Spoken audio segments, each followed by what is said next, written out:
Kenya. I'm excited to be moderating this session. This session is titled, Let's Choose to Challenge Ourselves in Advancing the Rights of Women and Girls in Africa. We have a deep panel of speakers who will be navigating various topics related to access to reproductive health and rights in Africa, and they'll be exploring the different barriers that might hinder optimal access to rights for women and girls in Africa. Our speakers come from the civil society space, others come from African Union member states, and I would like to welcome them in advance. At IPAS Africa Alliance, we believe passionately that women and girls everywhere have an indivisible right to reproductive health and rights, services and information as a human right, and we strive to foster positive legal, policy, and social environments in this regard. I would like, on behalf of us all, to applaud the African Union for putting forward progressive policies and instruments that advance women's rights. One of these, chief among these, is what we all know as the African Union Protocol, the Maputo Protocol. While I applaud the African Union for this, I would also like to highlight and lament that implementation of this protocol by member states has been sluggish. And at the end of this, as we close this Women's Day celebration, I would like to challenge all of us to ensure that implementation of this protocol by our member states is stepped up. Lastly, I would like to highlight that we are all coming out of 2020, which was defined by the COVID-19 pandemic. As we emerge from this pandemic and enter into what we all call the new normal, would have to challenge ourselves to define what sexual and reproductive health and rights look like post-COVID. In the face of our weak health systems, in the face of all our policy environments, what would we like reproductive health and rights for women and girls to look like? We've all seen reports about increased incidences of gender-based violence, and we know on the back of that will come increased incidences of unwanted pregnancies, and incidents of unsafe abortion will therefore be inevitable. And therefore, let us all choose to challenge the restrictive laws and punitive policies that impede access to reproductive health and rights for women in Africa, especially rural, poor women, and disadvantaged women in this continent. Let us not forget to strengthen and sustain the gains on all health indicators, but particularly on reproductive health indicators and rights. So with that opening note, I would like once again to welcome you to our panel session to choose to challenge ourselves and our governments to advance the rights of women and girls in Africa. As I welcome the first speaker, I have a few housekeeping notes. First of all, we are proceeding under a very tight time protocol, and I would like to request all speakers to stick within their allotted time frame. I would also like to note that we have simultaneous translation in English, French, and sign language. And please let us know if you can't access any of these channels. And finally, since we don't have much time for a Q&A session, I'll request you to please write down all your questions and comments in the chat box. We shall address them as the session progresses. So without further ado, please join me in welcoming Ms. Ashura Michael, who is a young human rights and gender advocate in Kenya, and who was recently named a most influential advocate in Kenya by the Daily Nation newspaper. Welcome, Ms. Michael.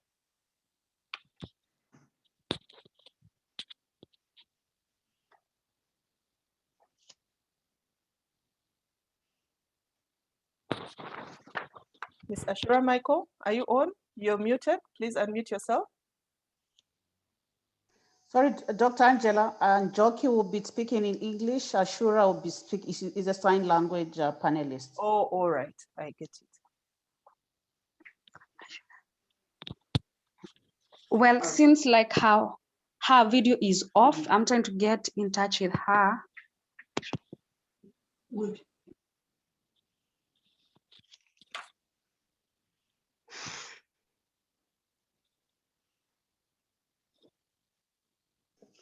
Ashura, you're connected. Please unmute your video. She came on at once. I saw her. Ashura? She is there. Is there a way? All right, there she is. Welcome.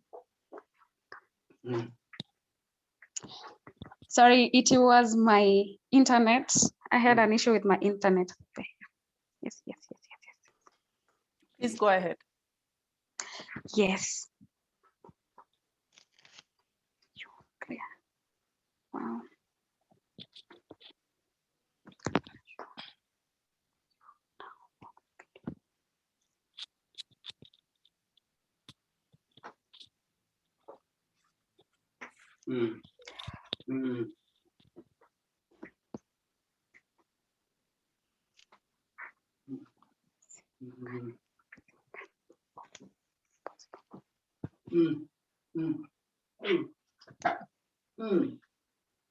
Ashura, I can't see you. I'm here. Have you a request to the host? Have you spotlighted me so that Ashura can see me? She's signing and saying she can't see me right now. Ashura. Yes. I can see you well. Okay. Thank you very much for inviting me. My name is Ashura Michael. I am from Kenya and I'm a young advocate, and I'm very, very happy to be invited here to talk to you and share my experience during this important day in the world that all of us were celebrating. To work also in the work that we have in our country, and in participation for both the socio-economic and political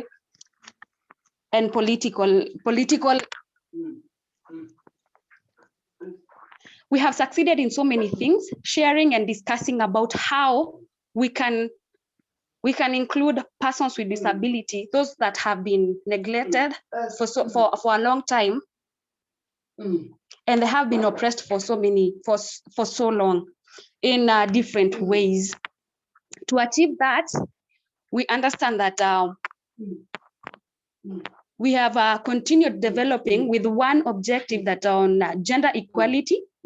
If we are not inclusive of women with disability, then it's a fail for us. We have a responsibility, each of us, to start discussing how we can be fully inclusive of persons with disability, and all of us as women, how we can also access equal opportunity, recognizing in all countries that we are able to provide the different things that we offer to our women.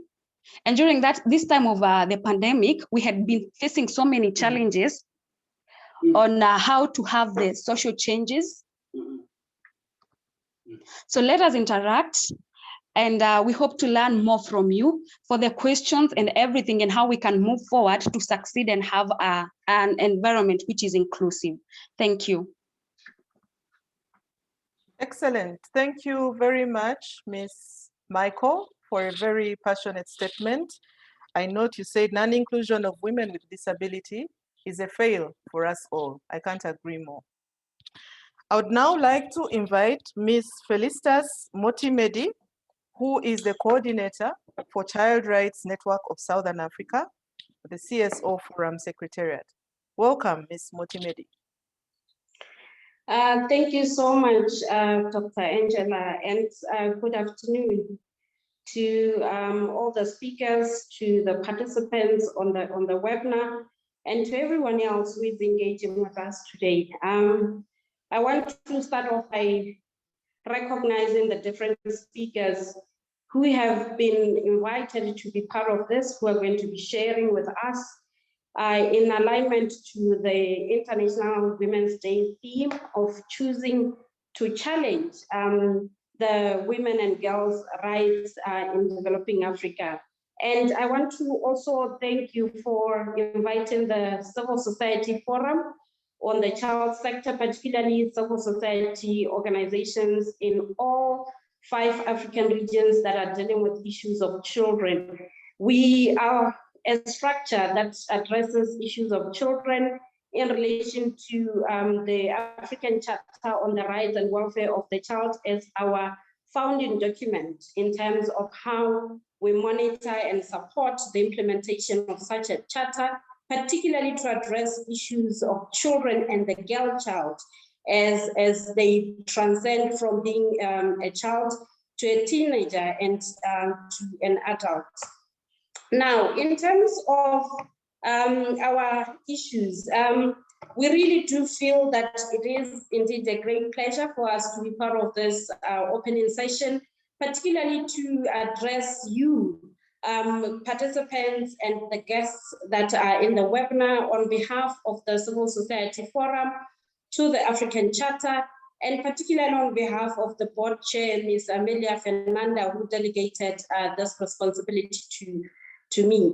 And I wish to congratulate all partners that worked through to stage this session as a collective led by the Plan International team, as well as the Gender is My Agenda campaign team. Thank you so much for facilitating this commemoration.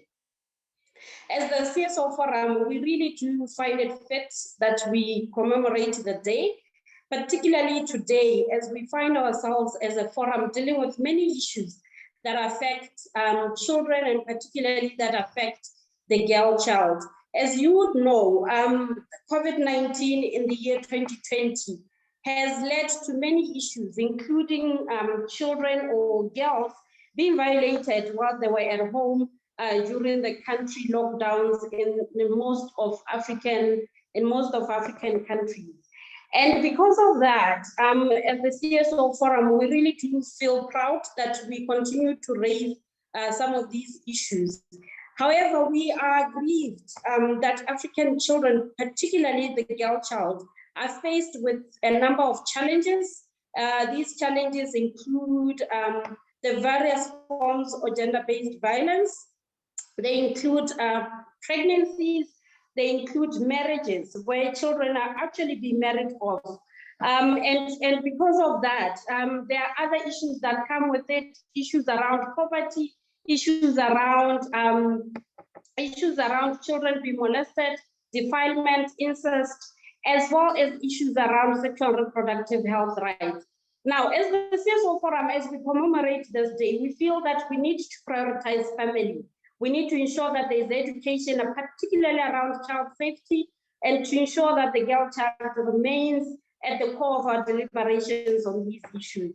We also want to ensure that we can promote the physical, psychological safety of our children in Africa and ensure that there is gender equality in issues that addresses children and particularly looking into issues of girls. And that the health system as a whole can be able to address some of these. As we conclude, we want to once again reiterate our commitment to ensuring that issues of children and the girl child are issues that as the CSO Forum we take seriously, and that these issues are issues that we would want to see a synergy between the different service providers in terms of health, education, the judicial system, as well as the communities that work with us.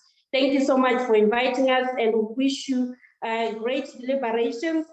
Happy International Women's Day. And happy International Women's Day to you too. Thank you for passionately representing the girl child and all children on this forum. Thank you for your remarks. Next, we shall hear from Mr. Samuel Noga, who is the Director for Plan International African Union Liaison and Pan-Africa Office. Mr. Noga believes that there is always something fulfilling about development and seeing your work in action, especially the impact it has. Welcome, Mr. Noga. Thank you very much, Angela. Thank you very much, Angela. And happy International Women's Day to all our gallant women. It's an honor for Plan to be part of the celebration. And I'd like to thank the organizers for inviting Plan to make an opening remark during this year's commemoration of the International Women's Day. On behalf of Plan International and on my own behalf, I would like to use this opportunity to pay tribute to all our gallant girls and women who champion and continue to strive for gender equality in all spheres of life. We owe it a great deal of gratitude and appreciation to all our selfless women for their commitment and also for their passion. The world is a better place and could be a best place to live because you choose to challenge the status quo and drive change towards gender equality. A change towards a world where men and women, boys and girls are all treated equally and presented with equal opportunities. As an organization that advances children's rights and equality for girls, Plan is proud to be associated with this year's celebration that focuses on the theme, Choose to Challenge. It's been almost a year since the WHO declared COVID-19 a global pandemic, and ever since we've all adapted to the pandemic and adapted to challenges of living with it. It's also important to recognize that this year's International Women's Day is commemorated against the backdrop of an unprecedented pandemic, which seems to threaten and erode all the gains made in the fight against gender inequality. COVID-19 have increased and continue to increase chances for girls and young people to further be abused and to be deprived from rights which they used to enjoy before the outbreak of the pandemic. Access to health information, education, livelihood, nutritious food, and to a large extent, freedom of movement have been greatly curtailed as a result of COVID, and especially because of the measures put in place by government to halt the spread of the pandemic. Over 1 billion girls and young women worldwide live in an environment where violence, child marriages, FGM, gender inequality, climate change, hunger, armed conflict deprive them from being children and shatters any hope of a meaningful future. In 1995, women from all across the continent, across all the world, drafted the Beijing Declaration and the Platform for Action, which imagines a world where each woman and girl can exercise their freedoms and choices and realize all their rights, such as freedom to education, freedom from violence, and participation in decisions that affect them, and also to have equal pay for equal work that is being done. The Platform for Action envisages gender equality as a dimension of a life that everybody needs to enjoy. 25 years down the line, as we celebrate another International Women's Day, it's important to pause and reflect on how far we've come in achieving the aspirations of the founding mothers of the platform. Some progress have been made towards achieving gender equality, and we all appreciate these modest achievements. The reality, however, is that more needs to be done, and more needs to be done urgently. Women continue to face discrimination, abuse, harassment. They are distant from decision-making platforms. They earn lower incomes than men for similar jobs. They are poorly represented in the media and mostly caught up in armed conflict. And we can cite cases in Mozambique, Ethiopia, Nigeria, Cameroon, just to mention a few. Sorry, Mr. Samuel. Interpreter, French interpreter.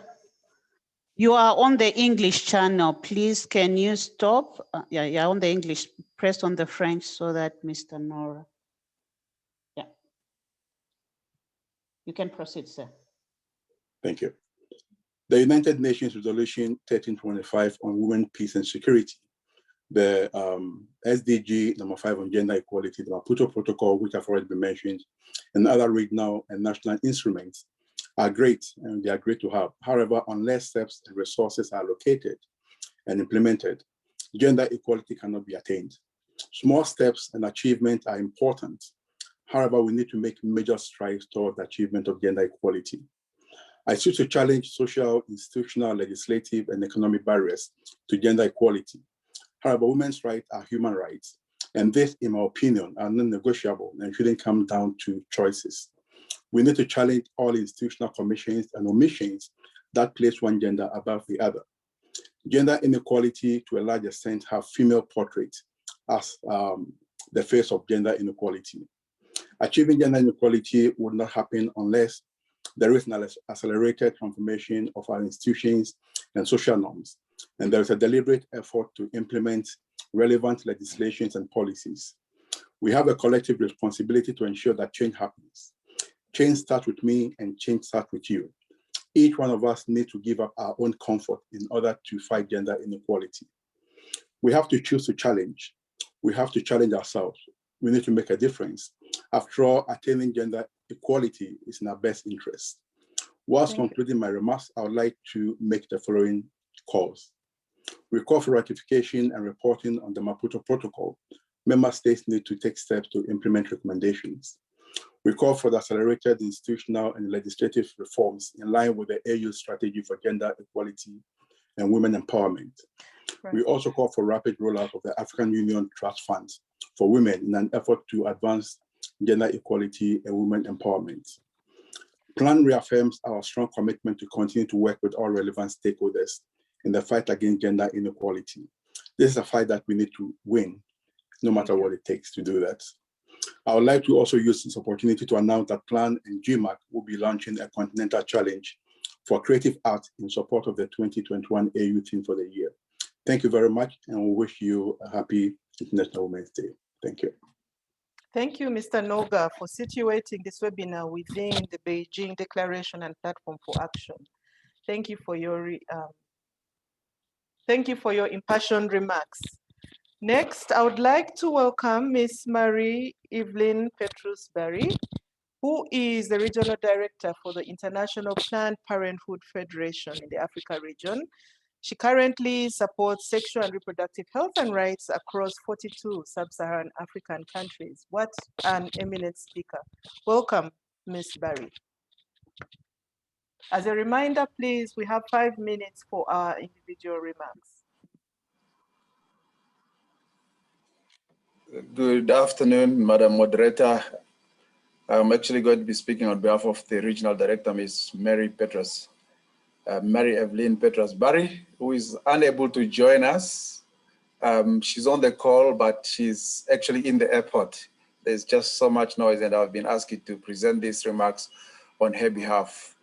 First and foremost, happy International Women's Day to all the gallant women and young girls on the continent and abroad.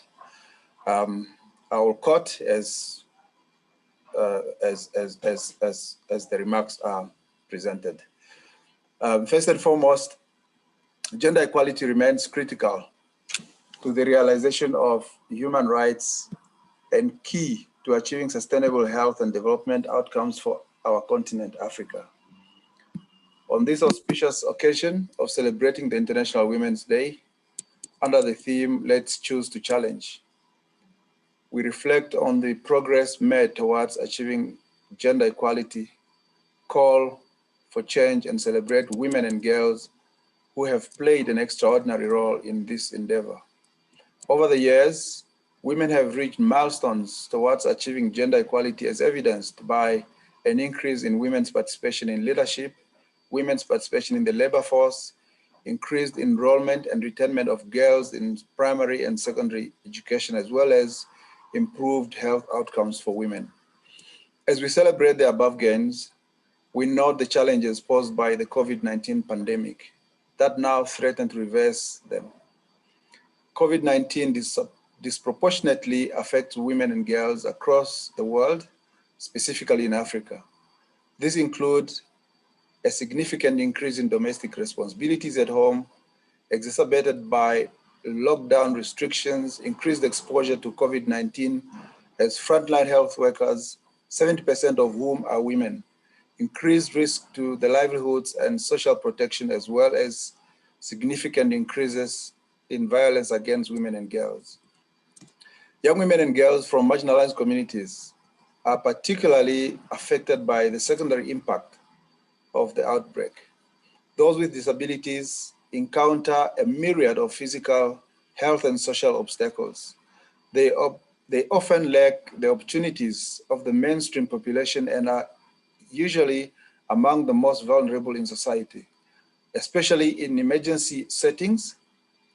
Girls in crisis carry a double burden in mitigation of the conflict and the impact of COVID-19.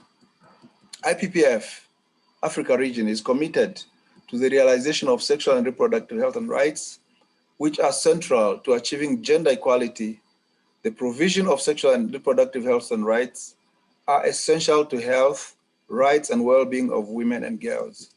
However, the diversion of attention and critical resources away from these services due to the COVID-19 crisis may result in exacerbated maternal mortality and morbidity, increased rates of adolescent pregnancies, HIV and AIDS, sexually transmitted infections, hence undermining the continent's achievements of the overall Sustainable Development Goals.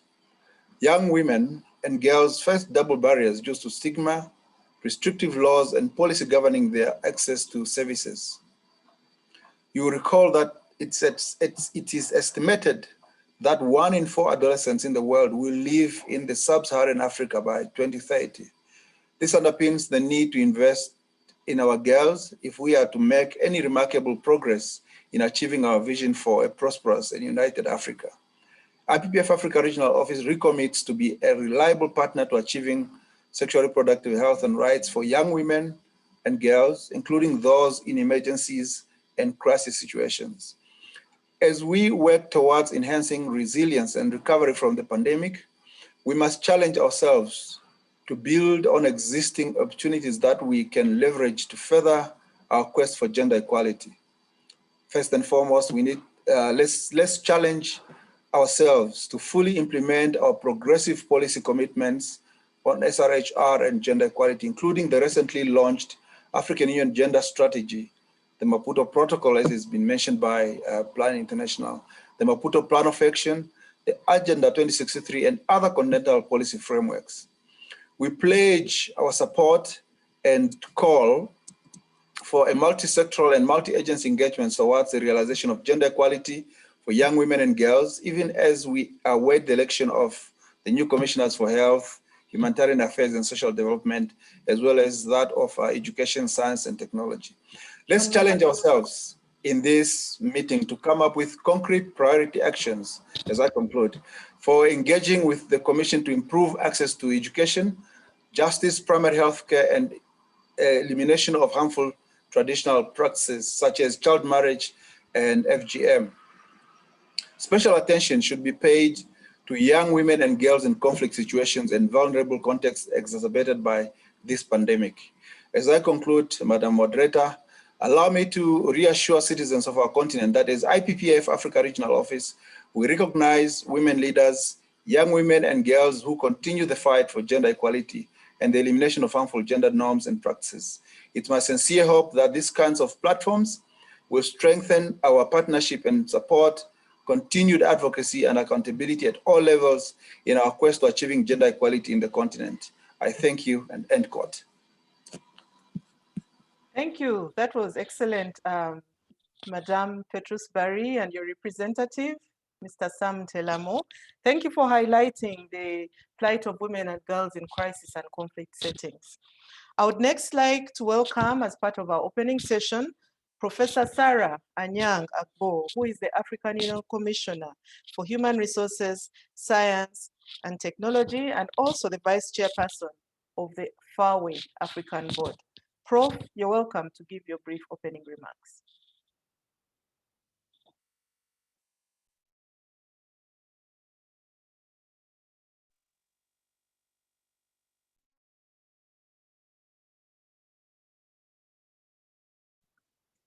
Is Professor Sarah Anyang Agbo with us?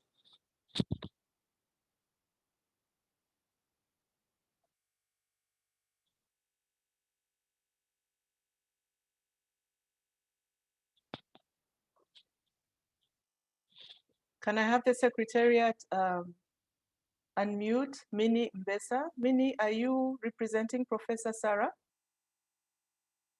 No, okay. Dr. Angela, she was with us, but I think it's internet problem. We don't see her with us now. Okay, as we wait to get her on, I need to be guided by the Secretariat. Would it be appropriate to invite our keynote speaker to give their remarks now?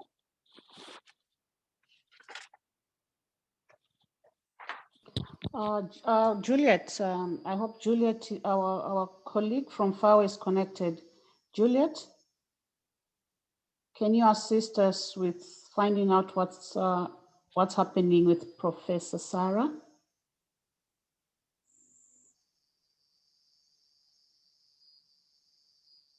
Juliet? Our technical team, you can also try to be ready with our video. Allow me, Dr. Angela, probably to ask you to invite our keynote speaker. Great, thank you so much, Udasi. I would like now, with your permission, to invite our keynote speaker this afternoon. Our keynote speaker is Her Excellency Amira El Fadil, who is the Commissioner for Social Affairs at the African Union Commission, and she'll be represented by Ms. Sise Mariama Mohammed. Welcome, Ms. Mariama Mohammed. Thank you, Dr. Angela.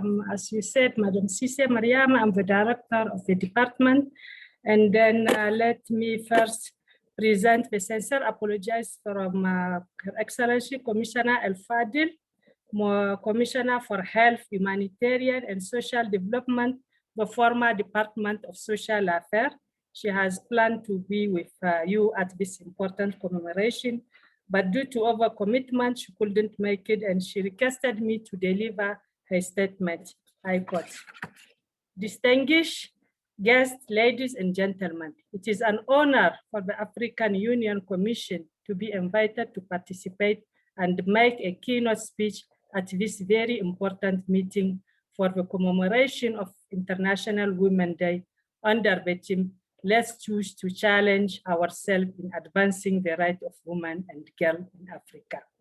The African Union Commission, through the Department of Health, Humanitarian and Social Development, and in collaboration with other departments and directorates within the Commission, has tirelessly been working toward the advancement of women and girl rights and their protection against several injustices that are repeatedly perpetrated against them.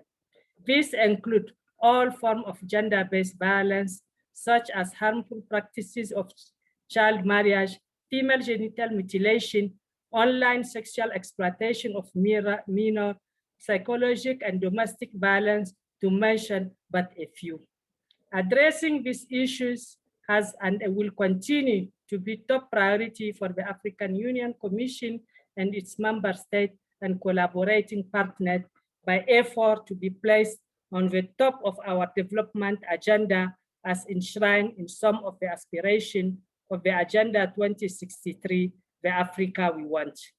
This year, as per the African Union Theme of the Year, Art, Culture and Heritage, Levers for Building the Africa we want, the African Union Commission recognized the important role, both positive and negative, cultural play in societies.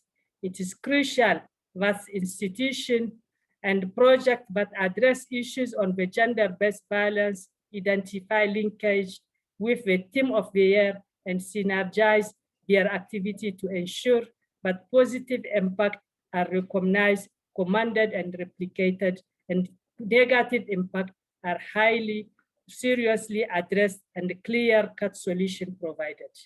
The Department for Health, Humanitarian Affairs and Social Development, through the Social Welfare and Vulnerable Group Division, ensure that its activity for the harmful practice project in particular are in line with the theme of the year and clearly explore the effect of culture on the harmful practices and identify key areas.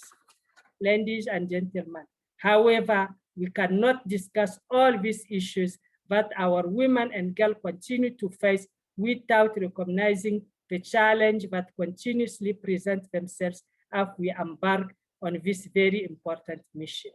Protection of girls and women need not only political will at the highest level of government, but also adequate budget allocation and multi-sectorial approach that include local CSO and families.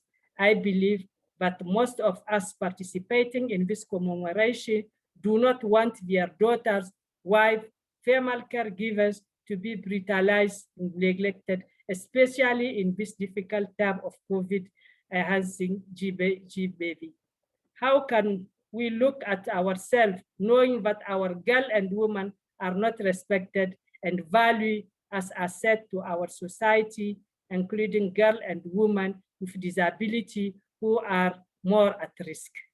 Through our AU policy and legal instrument, I urge you all to ensure strategy such as the Maputo Protocol, the African Charter on the Right and Welfare of the Child, the AU Protocol on Persons with Disability and Older Person, and strategy on HTP, as earlier mentioned, are adapted from continental, regional, national, and community level to make an impact.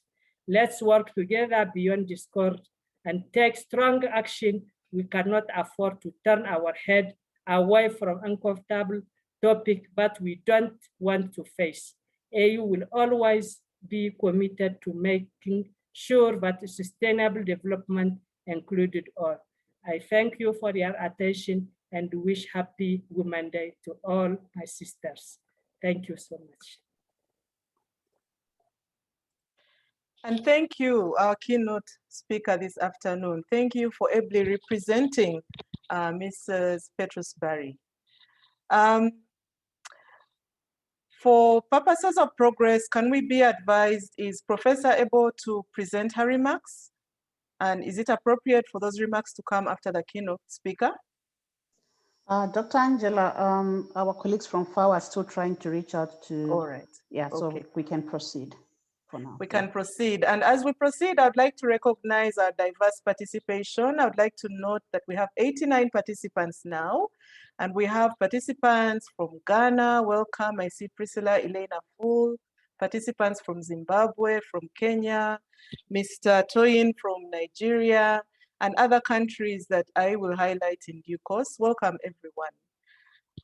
Right now, the GMAC Secretariat would like to show a video from the CSO Forum, and I'll turn it over to the GMAC Secretariat.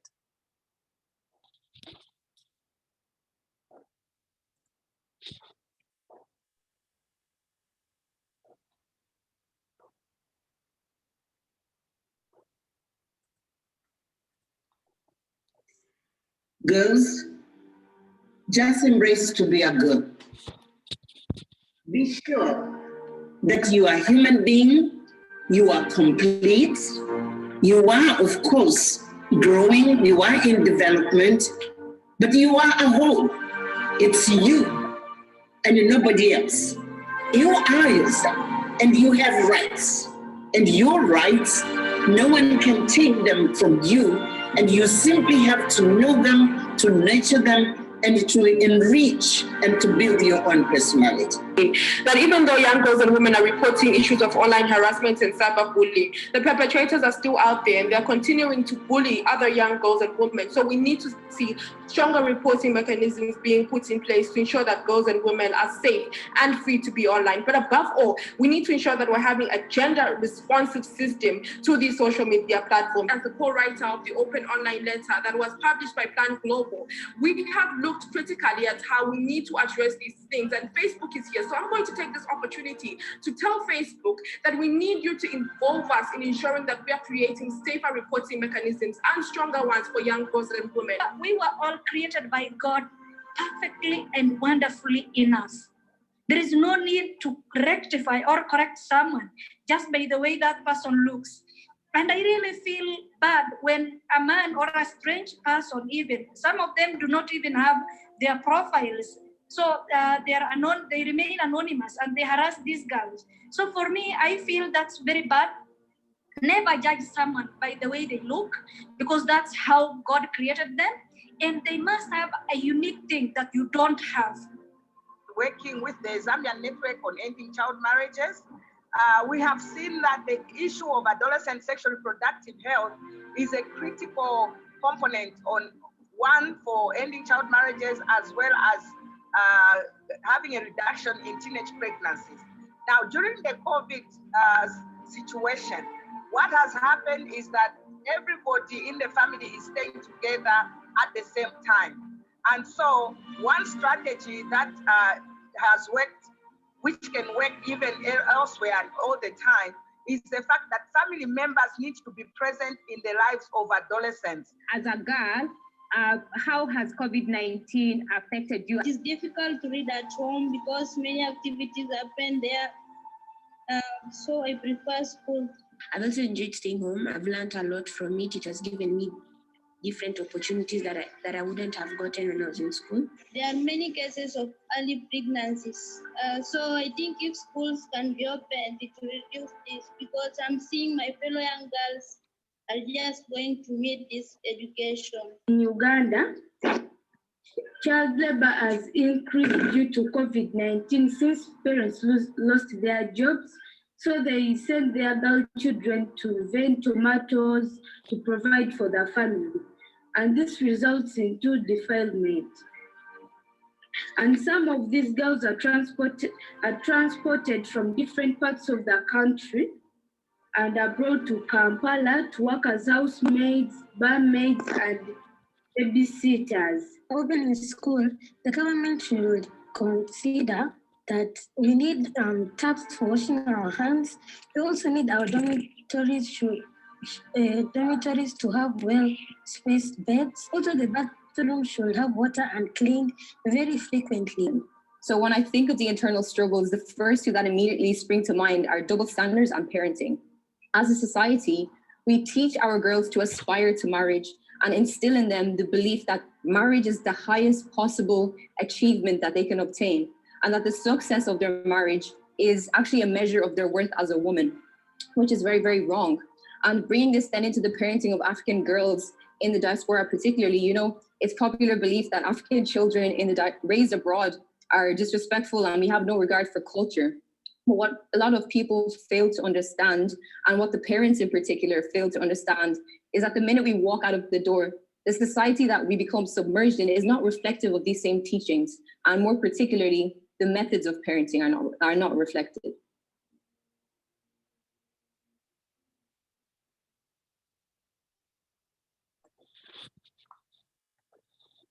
This is amazing, Jima. Thank you for this video.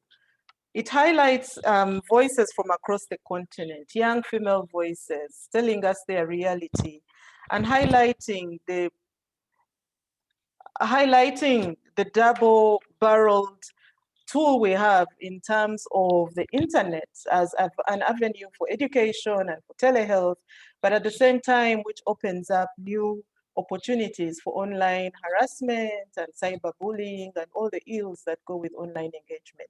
I think this is the new reality we have, especially in the aftermath of COVID-19.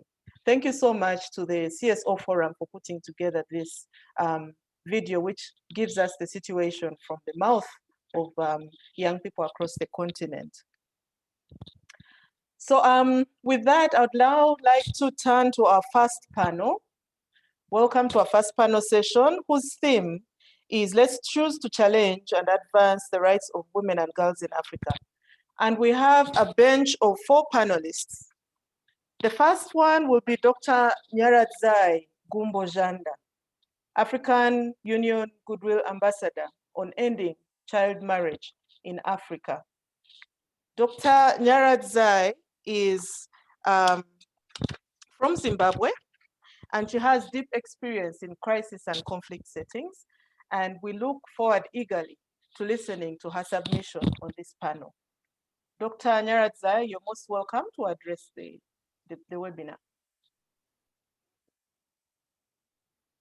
Thank you so much, Madam Moderator, and again, my appreciation to the co-hosts for this very, very exciting webinar, which is also a moment we celebrate our own knowledge and challenge ourselves. I'm also excited as part of the GMAC network, where Rosaria Memorial Trust is the thematic lead. This year, as we know, the focus of the African Union is on arts, culture, and heritage. I also am quite inspired by how we dared to change the norm, and started by affirming persons with disability at the beginning of our meeting, and for us to have sign interpretation and to have typing charts. Congratulations to the organizers. This is just what we need all the time, and which has been demanded. My focus is going to be on challenging ourselves again to end child marriage. And we know that there's been significant research already in the region around this issue. GMAC had this compilation of work being done even this morning. Plan was sharing the report for East and Southern Africa. And we know the issues on SRIH that IPPF, IPAS, and many partners have been raising. And we just had a presentation from the African Union Commission. So as the Goodwill Ambassador, I'm privileged to be in this discussion with you. But I'm here also still angry. I am angry, I am unhappy. Yes, I celebrate that the African continent has baskets and baskets of legal and policy frameworks on child rights, on women's rights, and on ending child marriage. We have continental strategic plans, we have initiatives, we have campaigns on girls' education, we have the Salema initiative and our own campaign on ending child marriage. The RECs, they have also been making effort with the SADC model law, which is giving a blueprint for the legislative agenda of member states. ECOWAS have been evolving a robust policy around child protection. And we know East African Community has also been doing some work around teenage pregnancy. So yes, there's effort. And yes, countries have launched their national campaigns to end child marriage. Others have national action plans to end child marriage. Others have amended some laws on child marriage, or some specific policies on education like re-entry, or on trying to grapple with the issues. Sorry, Dr. Nyaradzai, just a moment. French interpretation, please go to your channel, French channel. You're on English channel now. Thank you. Go ahead, Dr. Nyaradzai. Thank you. So, yes, we have all this which is positively happening, but is it sufficient? And is it, what can we do to accelerate? The data is telling that COVID-19 has introduced new issues. The crisis in education is not only about exacerbating what existed, it's introducing a disruption that we have never seen over a century, that for a whole year, kids are not going to school.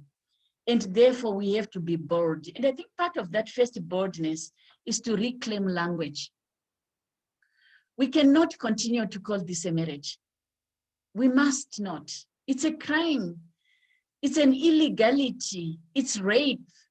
It's multiple violations of multiple rights. And I feel we need to continue to express how abhorrent it is, how unacceptable the practice is, and how this illegality should not continue to happen. So I want to give a 6-point action points, a 6-point agenda on what we need to do for us to innovate, for us to accelerate interventions on ending child marriage. So the first is the issue of justice. I think for too long, we've been tinkering on the margins of the discourse on justice. We've been tinkering, asking ourselves, well, if this little girl takes the husband to court, who take care of her child or her children? Can she take her parents to court? Where would she live? Where would she stay? Who would provide for her if the assumed husband and the guardian or the caregiver is taken in by the courts? We cannot continue to accept violations and rape because the girls have no social protection or legal protection. The systems, our governments, our social services must ensure that we have protection for these children. This is why we say rape, child marriage is rape, and therefore the whole response around shelter, around violence against women must incorporate significantly the support that is needed to girls who dare to seek justice. So the first is the issue for justice. I know there are gray areas around children having sex among themselves and getting each other pregnant. Should the boy also be taken to court. I think there's juvenile justice in many countries. Let's look at that. Let's put more effort on it. Secondly is the issue of education. Education, education, and education. And I know the second presenter following up is going to speak on education. Third is the underlying issue of poverty and economic security for girls. So we must address not only household poverty, but the macroeconomic environment that is creating household poverty. I know we have colleagues from Action Aid here who can speak to the issues of debt, and others who can speak to the issues around budgeting. So definitely we must address the macroeconomic framework just as much as we deal with household poverty. My last 2 points is changing social norms. It's not enough to just name that culture is bad. What is critical is what has been said by the Council of Traditional Leaders, that we must transform, we must move for the cultural leaders not to be perpetrators of violence, but to be protectors of our children. Therefore, let's scale up the positive innovations that we have, like the bylaws on ending child marriage, that we know a number of traditional leaders in Southern Africa especially, and also in Ethiopia, some religious leaders have been putting in place, and indeed celebrate Chieftainess Kachindamoto, who started this revolution within the traditional leaders with a first decree on ending child marriage. And as Rosaria Memorial Trust, we are innovating with Nanga. Let's reclaim our indigenous safe spaces, and I want to thank partners who have been supporting it. Last 2 points is nothing about these girls without fully including them. The girls' agency in their own right is important. Their voice, their leadership, their innovations, they are part of the solutions. And lastly, it's about monitoring and accountability. Accountability is critical. Accountability to what is existing and accountability to what we commit ourselves. I want to invite you to join me in the next 3-4 months as I prepare my report as the African Union Goodwill Ambassador. I will be preparing my report for 2019 to 2020. As part of my accountability, I invite you to use that opportunity to be a reflective space for us to put our analysis together, and also as we put together some recommendations that can continue to give impetus into the African Union campaign to end child marriage, the extensive work of civil society in communities, and the individual work of champions who dare to challenge the norm. Again, thank you so much, Dr. Angela Ko, for the time and for all the co-hosts for this very important webinar. Indeed, happy International Women's Day, angry and sad as I continue to be. Thank you very much. And happy International Women's Day to you too, Professor Dr. Nyaratzai. She chooses to challenge child marriage by requesting us, actually demanding us to call it what it is, rape, not marriage. And she presents a robust 6-point agenda for ending child marriage. I would like to suggest a 7th point, Dr. Nyaratzai, with your permission, and that is provide correct information and services for young girls who find themselves victims of child marriage, of child rape, so that they can achieve their reproductive rights, even as they are victims of this injustice. Thank you once again, Dr. Nyaratzai. And now I would like to turn to our next panelist, Mr. Wesley Chabwera, who is also from Southern Africa. He is the Executive Director of FAWE Malawi, and he's going to talk about access to education. Mr. Wesley Chabwera, you may have the floor. Thank you very much, moderator. And yes, we all appreciate that evidence is there that educated women and education promotes healthier families and promotes women to participate in formal labor, but also the market, and earning high incomes and have fewer children, marry at a later age, and enable better health and education for their children, if they choose to do so. And there's huge evidence that education for women can uplift households, communities, but also nations out of poverty. However, we have seen that despite policies and strategies at Africa level, there are still gaps as regards access to education. And I want to highlight to you a few areas. The Continental Education Strategy for Africa 16 to 25, it highlights a few areas that are gaps. For example, the pre-primary enrollment generally is low. It is estimated at 20%, and we know that net enrollment for primary education is 80% due to the various strategies, the FR, the SDGs, but also pre-primary education policies. However, we do appreciate that most girls drop out in upper primary and do not complete primary education. And gross enrollment for secondary education is over 50%. And however, we know that access is still low for girls due to many reasons, and supply being overshadowed by demand from primary to secondary education. And access to higher education for girls is even far much worse. And we know that that is compounded even when it comes to science, engineering, technology, and mathematics for girls and women in tertiary education. Just to share with you a few statistics across Africa, UNESCO estimates that over 130 million girls between the age of 6 and 17 are out of school. Over 15 million girls of primary school going age, half of them living in adversity in sub-Saharan Africa, will never enter into a classroom. And over 54 million out of school female adolescents are missing out on the chance to learn vital skills for work and survival. We do know that COVID has even impacted heavily on education.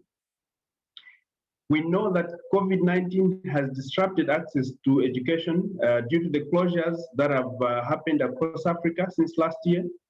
And learning for girls, especially in rural areas where technology is a big challenge, has been disproportionately disrupted. And this has bred inequality amongst communities, but also girls and boys. This is compounded by the fact that access to STEM across Africa is very low, and that's what we need to be worried about. We also have seen that COVID has perpetrated cases of gender-based violence, teen pregnancies, and child marriages, which have resulted in dropouts for girls in Africa. And these have escalated since the beginning of COVID-19. And COVID-19 has doubled the burden of girls and women in conflict and crisis situations. There are so many factors that have affected girls' education. For example, there are community factors. We know that in Africa, the attitude towards girls' education is negative. And there are negative cultural practices and beliefs in many communities across Africa that are affecting access to education. And poverty is also affecting our girls to access education and the care burden for girls and women. And we can't talk about the poor learning environment in schools, infrastructure, sanitation and hygiene, the competence of teachers to support girls to be able to improve their learning outcomes, but also access to school, the long distances they travel. And the previous speaker talked about gender-based violence, and we're talking about school-related gender-based violence, which has impacted on girls' access to education. And not forgetting the policy and broader factors that contribute to lack of access to education by girls and women, such as financing, but also we know that in some countries, some policies that are being implemented are not favoring girls, for example, on readmission of teen mothers into school. So what do we need to do? We need to challenge these. We are joining girls and women to challenge these barriers to be able to improve access to girls' education. I have a couple of points that I want to share, 6 points. I think today is a 6-point plan. So we need to challenge ourselves and give the platform and voice to girls and women to take to task governments across Africa to implement key commitments on access to education, namely the Maputo Protocol, Agenda 2063, the Sustainable Development Goals, including the Continental Education Strategy for Africa and the Gender Equality Strategy for the Continental Education Strategy for Africa.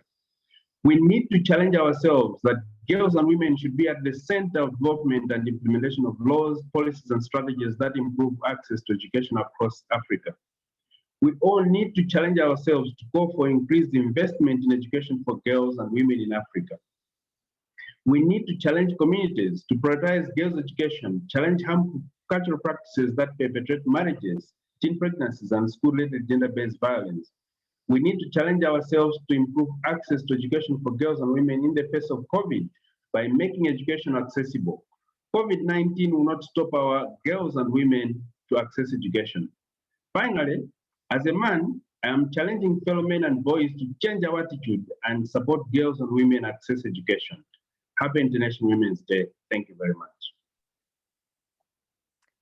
Very, very well spoken, Mr. Chabwera, especially when you called on men and boys to join you in the challenge to improve access to quality education for girls. Thank you so much for highlighting the role of schools in protecting girls and also the role that schools can play in compromising safety of girls and women. Thank you very much. At this point, I would like to suggest a brief change in the program. We were meant to have Mrs. Evelyn Nyongesa, but I understand that Mrs. Leti Chiwara would like to go next because of unique challenges that she is having. Mrs. Leti Chiwara is a gender expert and women's rights activist, and she's currently the UN Women representative to Ethiopia, the African Union, and the East and Central African region. Mrs. Chiwara, please take the floor, following which we shall ask Professor Sarah to make the remarks that she missed to make in the opening session on account of connectivity challenges. So we'll have Mrs. Leti Chiwara and then Professor Sarah Anyang going next. Thank you, Mrs. Chiwara. The floor is yours. Thank you very much, Dr. Angela. Good afternoon, good morning to everybody. Let me join others in also starting by warmly wishing everybody happy International Women's Day. I'll focus my remarks this afternoon on the pandemic and the impact it has had not only on child marriages, but also broadly on women's poverty and women's leadership generally. And I'll say a few remarks at the beginning and of course also end with some recommendations of how do we move forward. The COVID-19 pandemic and the time we are living in now has had widespread gender and economic inequalities that we all know about. A study done by UN Women and UNDP in 2020 actually showed us that by 2021, around 435 million women and girls will be living on less than $1.90 per day, including 47 million pushed into poverty as a result of COVID-19. We have also seen the shift of funds to the pandemic response, resulting in hampering women's access not only to sexual and reproductive health and rights, but as the previous speaker has spoken about, access to education has been so much affected and therefore increasing the prevalence of early child marriage and gender-based violence. We have also seen violence against women in its various forms, increasing substantially throughout the past few years and particularly last year, simply because women and girls have been forced to live at home with the same people who are their abusers. And of course, with all the tensions that came with lockdowns and stay-at-home policies that were put in place by most African countries, it was very difficult and stressful for everybody. In the end, the brunt of that stress ended up on women and girls. The issue of care and the burden of care. More people have also, and particularly more women, have also had to take the burden of care and unpaid care work and domestic work. And more girls have literally been driving to some point of breaking point because of too much work on their hands. And all of us listening today, you will attest to this. There's just been too much to be done under very difficult circumstances. Having said so, what is also I'll call it my 7 points. I'll add 1 point to Dr. Nyarazai. my 7-point action plan. What do we need to do moving forward? My key message for today is women must be the architects and leaders, as well as the beneficiaries of all efforts to build back stronger and better in response to COVID-19 in Africa. We really need to place women at the center of designing what we need to do moving ahead as Africa. And we have the solutions, we can do it. Secondly, social and economic policies and programs to confront the fallout of the crisis must be inclusive and transformative, addressing women's leadership and labor, both inside and outside the home.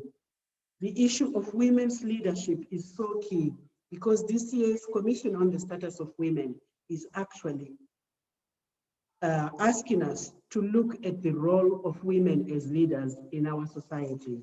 Therefore, we need to take that very seriously.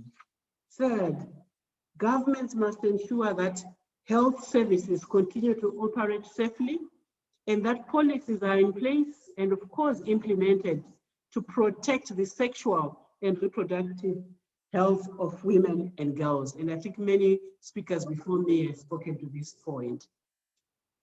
Number 4, disaggregated data on COVID-19 are essential to fully understand the virus transmission, but also its impact on both women and men, boys and girls. Insights from this data will ensure that measures are put in place to reach those who are highly at risk and most marginalized. And in many instances, these are the women and girls in our communities. Number 5, women-owned enterprises and grassroots enterprises should need grants and other stimulus funding targeting them during this very difficult economic situation. We really need to ensure that the issue of poverty is addressed front and center because it will be the litmus test of our success as Africa. But it will also empower women and girls to take control and to be able to stand their own and claim their rights and fight all the injustices that befall them in societies. Number 6, applying a gender lens in designing fiscal stimulus packages and social assistance programs is crucial for building a more prosperous, equal, and inclusive and resilient society. All our countries are going to begin these whole processes of stimulus packages and social assistance programs, and we need to ensure those are done by and with women at the center, as I said at the beginning. That's the only way that they will be successful.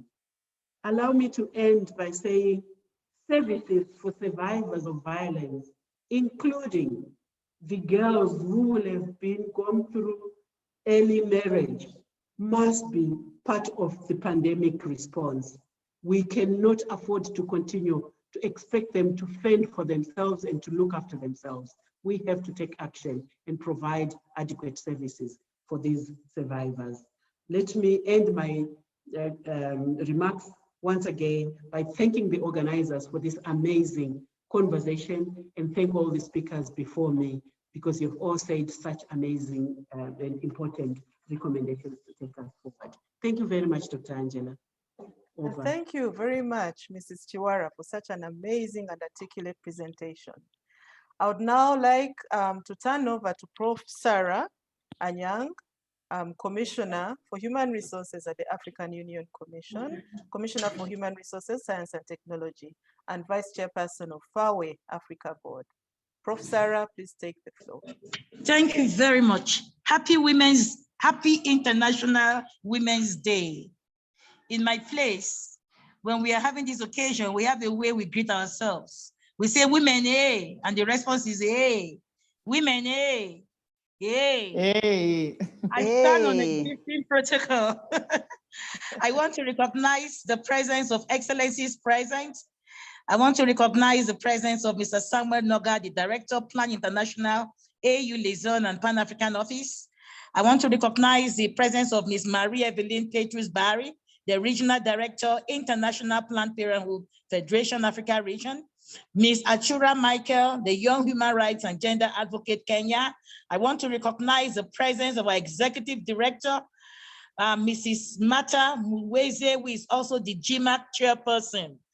I want to recognize the esteemed guests, participants, the women of valor, women of virtue that we are celebrating today, our wives, our sisters, our mothers, our daughters. Ladies and gentlemen, on behalf of the Forum for African Women Educationalists, I would like to say that I am deeply honored to be present here today addressing you. For the benefit of those who may not be familiar with the Forum for African Women Educationalists that we commonly call FAWI, we are a Pan-African non-governmental organization founded in 1992 by 5 women ministers of education to promote girls and women's education in sub-Saharan Africa in line with education for all. Our mission is to work together with our partners to create positive societal attitudes, policies, and practices that promote equity for girls in terms of access, retention, performance, and education quality by influencing the transformation of education systems in Africa. Ladies and gentlemen, it is yet another time of the year that we congregate and celebrate women's achievements and address barriers that reinforce inequality. This year's theme, Choose to Challenge, pushes to address these tremendous barriers that women and girls face in their quest for growth, empowerment, and self-independence. The discussions we are holding here today are geared towards voicing challenges that women face in accessing education, basic access to health services, ending child marriage, promoting a peaceful and tolerant culture, and traditional gender roles. Ladies and gentlemen, esteemed women, today we are celebrating women at a time when the world is battling a pandemic, COVID-19. We have seen and experienced how the pandemic has spiked the violation of women and girls' rights, rising cases of teenage pregnancies, domestic violence, child labor, and child marriage. We have seen millions of children, among them girls, disconnect from schooling and learning, but even worse, witness how conventional barriers to girls' education have a multiplier effect in the face of a global crisis like COVID-19. As leaders, civil society, private sector, youth, academia, artists, among others, we hold a generational responsibility to challenge the gender disparities in the social, economic, cultural, and political spheres. We must stand firm in ensuring that the 9 million women, girls, UNESCO 2016 reports highlight as at risk of never attending school enjoy knowledge and skills that education harnesses in their lives. We must continue building a resilient African education system that promotes participation of women and girls in health sectors, particularly STEM, capacitates female teachers with the necessary digital skills to conduct online classes in pandemic situations, provide tailored education interventions to marginalized groups, and generally ensures gender inclusivity and responsiveness in all education initiatives. This is the vision of the African Union Agenda 2063, the Africa we want. An integrated, prosperous, and peaceful Africa driven by its own competent and skilled citizens able to play in the global arena. Today, I choose to challenge the status quo, and I choose to challenge you as women, you as daughters, that you need to rise above the stifling barriers that confiscate your freedom and liberation to excel, to achieve, and to contribute to the sustainability development of the Africa we want. The choice is ours to make. We either run with this or we choose to be killed by patriarchal domineering attitudes. Today, as we mark a year since COVID-19 hit Africa, let us reflect on the past 1 year or so and critically assess the future that we might step into. We need sustainable solutions to improving the lives of marginalized girls and women. If we do not take action, walk the talk, and go beyond rhetoric, the casualties that we'll find will not be something that we want to stand by. But as women of conscience, as women of virtue, as women who have been put in place to hold the hands of those who are not capable to drive forward the vision of Agenda 2063 for an integrated society, then it is high time we started looking back and trying to mend the walls on the different ways that we have failed. As I conclude, I choose to challenge all the gender inequalities befalling our women from arid and semi-arid areas, urban centers, learning institutions, communities, and the corporate world. I encourage you to stand firm and call out whatever injustice in all forms and shape that belittle women's potential to be remunerated caregivers, leaders, innovators, employees, and job creators. Together, we make a difference. Together, we impact on our world. We are sisters, we are mothers, we are wives, we are friends, and we are visionaries. Thank you for listening, and happy International Women's Day. And thank you so much for not leaving your energy behind this afternoon, Professor Sarah. I think you'll agree with me that this was a very rousing presentation. Thank you for articulating the needs of women and girls post-COVID and even in the past. We appreciate you. Great. One more presentation towards the end of this panel, this particular section. And as I invite our next and last speaker for this panel, I would like to remind you to put your questions and comments in the chat box. I already see 2 comments from Roslyn Wandaki in Kenya and from Mr. Edward Piri, and I would like the rest of you to feel free to voice your comments and thoughts in the chat box. At this point, then, it's my pleasure and honor to introduce Mrs. Evelyn Nyongesa, who is Advocacy Advisor with the International Planned Parenthood Federation in Kenya. I guess Kenya, she will tell us where she is based. Welcome, Mrs. Nyongesa. Thank you very much, Dr. Akol, for the invitation.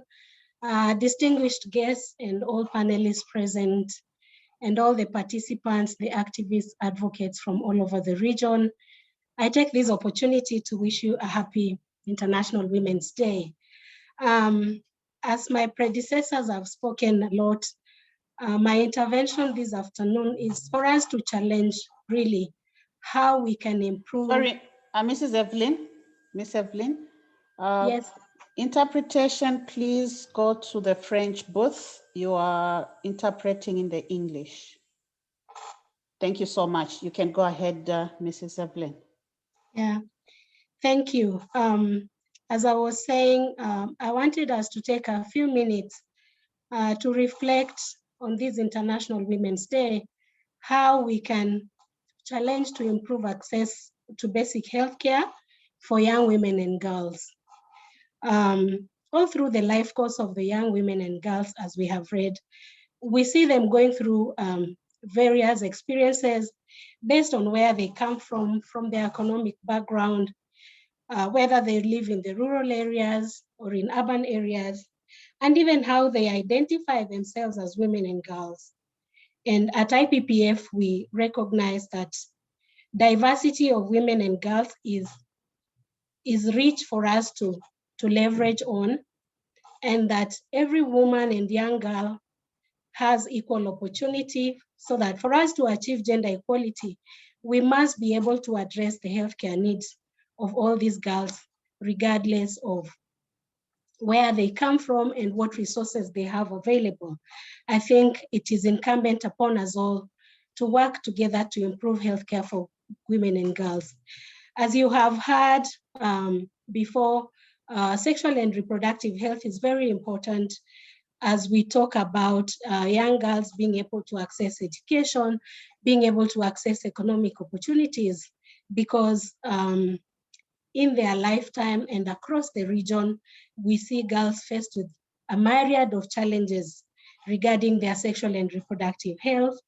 My predecessors, Mama Nyaradzai has spoken about child marriage and the impact of this on women and girls.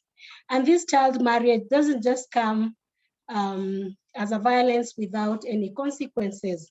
We are told that every year about 39 girls are given into marriage as child brides.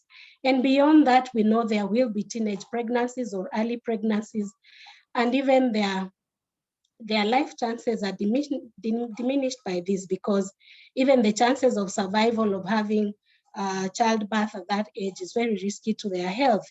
And yet this continues to happen in our continent. We need to challenge that. We also talk about female genital mutilation, and we see the numbers are dropping, but at a very slow pace, at an even rate across the country, the continent, and we also need to challenge this.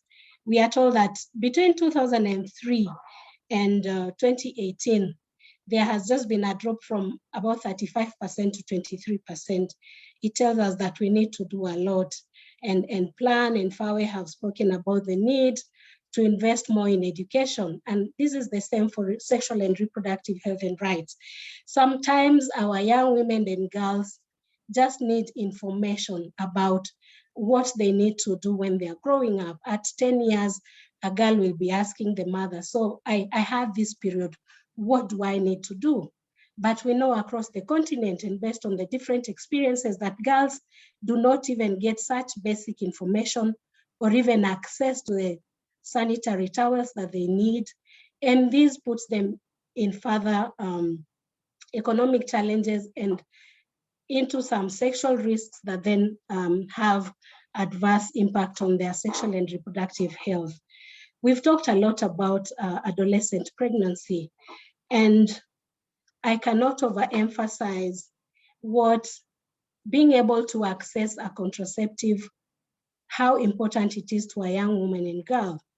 As a 19-year-old girl growing up, let me say 27 years ago, I was faced with this challenge of, so I find myself pregnant, and what do I do after that? Among the very few first girls who had gone to the university in my village, you can imagine the devastation of what a loss has happened to us, because this girl is going to drop out of school and is not even being able to help our community. But just because of being able to access information about where I can get a contraceptive method and be able to plan my future, I'm right here speaking to you on this auspicious occasion of the International Women's Day. And it is saddening that even in our day-to-day, this situation continues to happen. So many young girls need information, need services, but we say you're too young to access a contraceptive, you should be abstaining from sex. But the reality is not that, because we know that there are so many challenges that are pushing girls into getting pregnant. This could be through violence, through incidences of rape, violence at home, and even non-consensual sexual relations among young people themselves. And therefore, we as advocates and policymakers seated here, we really need to question how far or where are we going with regard to reducing teenage pregnancies. And this is also related to the remarks Dr. Akol made at the beginning, talking about the issue of unsafe abortion. And my predecessor also spoke about bringing those issues that we don't want to talk about in the open. I mean, unsafe abortion is a big issue that we are seeing across the continent. We are told 98% of all the unsafe abortions happen in Africa. And 44% of these unsafe abortions will be among girls who are aged 15 to 24 years. So you can imagine the risk at which our young people are. And so therefore the need for us to think more seriously about what can we do to increase access to basic healthcare. We've also seen the impact of COVID-19 on various sectors, and of course, sexual and reproductive health has not been spared. We have seen in our news in Kenya a story where a young girl shared that for her to be able to get access even to a bathroom, because she lives in a slum area and they share common rooms as bathrooms, she needed money, which her parents do not even have. And this forces her to engage in transactional sex just to be able to afford water and have a shower. This is a very basic need that we should not be talking about in this day and age. But you can see the stretch of vulnerability that this COVID-19 is pushing our young girls and women to. And there are so many other cases. And we cannot continue to just watch, but we need to do something about it. So from our experience as IPPF during this pandemic, we have seen a great shift of resources from the general healthcare service, including reproductive health, to focus on the pandemic. And this has had adverse effects like my predecessor spoke. But we have learned a lot of lessons from the experiences we've had in terms of provision of services. First of all, we realized that young girls and women who are in humanitarian situations are more adversely affected than any other girls out here. And therefore they need to focus more attention on thinking more seriously about how do we address the sexual and reproductive health needs of the young girls and women in humanitarian situations who are living in refugee camps because access to basic health services is not possible for them. We have also learned that as CSOs, we can also accelerate or reduce the gap in terms of service availability. And therefore, through our partners in Kenya, Uganda, Ethiopia, and Mozambique, we've offered a lot of sexual and reproductive health services to populations or young women and girls in humanitarian situations. But all along, we realized that the policy framework is not as favorable for us to be able to provide these services. And the issue that is most neglected is the issue of access to gender-based violence services for young girls and women who have survived rape and similar sexual violence experiences, because our health systems are not appropriately adapted to provide this kind of service. And we have been advocating for a comprehensive package of services to move from saying we need a minimal initial service package, but a package that will adequately address the needs, the sexual and reproductive health needs of young women in their diversity. And this could range from needing to have information, services like contraceptive services, even pregnancy tests, and that information they require, depending on the legal situation of the country. Are we able to provide safe abortion services and unsafe abortion? Because for women, this is a conversation that we have pushed under the carpet for too long, and yet this is a life-saving service. We have also noted that COVID-19 gave us the challenge to innovate, to be able to use technology to provide services to our young women and girls. But for those girls who are in humanitarian settings, this may not be possible. So it calls for greater effort and coordination of the different sectors to be able to look into, for example, what are the guidelines around technology? How do we facilitate the young girls and women in their different environments to be able to benefit from these advances in science to improve their sexual and reproductive health and rights? And I liked the way one young woman spoke about the need for us to talk more seriously about protection. Protection, not just the physical protection of women and girls from violence, but we have seen due to the pandemic, there's a lot of engagement on online spaces, and this is quite uncoordinated and unprotected, and therefore this also is an issue that we need to address. So as we move forward, and as I conclude, our recommendations as Planned Parenthood Global is calling for that we need to make these women in humanitarian situations more visible because we don't get to hear about them. Can we hear their stories of what are their experiences, what are their challenges, and how can we make their life better by improving services to them? We have had a lot of talk about universal healthcare. Our Agenda 2063 talks about this, but for women in humanitarian situations, this is not possible because of that not being able to access the range of services that we have. And we've said when we talk about the SDGs and all these development commitments that we have, we need to be able to make sure that even in humanitarian situations, these are adequately addressed. And lastly, just to reiterate the need for us to prioritize comprehensive sexual and reproductive healthcare in humanitarian crisis, to be able to provide a full range of services that young women and girls need. So as I end, I'm calling on us as GMAC, as partners in development, to challenge, to give voice to these young women and girls in humanitarian situations, to come and share their stories with us and tell us what is working for them and what is not, as we continue to advocate for their policies and programs that work for them. Thank you very much for this opportunity.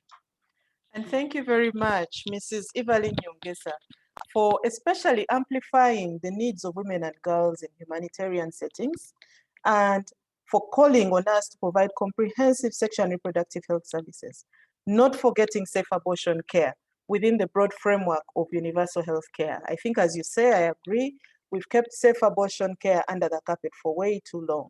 Thank you for re-emphasizing these important points. So at this point in our program, I would like to warmly recognize the presence of our Honorable Minister for Justice and Constitutional Affairs in Eswatini. He will also be the VIP in our closing session.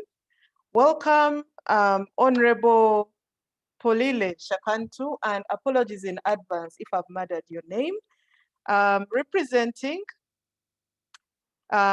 His Excellency Senator Temba Masuku, who is the Deputy Prime Minister for the Kingdom of Eswatini. You're most welcome, and thank you for tuning in early to listen to some of the discussions that are being made here by our eminent panelists. Thank you so much. I hope you've been putting your comments in the chat box. I recognize 3 or 4. Please place your questions there. It is now time for us to respond to your questions and comments. And to do that, may I invite my colleague, Karen Dasa, to moderate the Q&A session. Karen?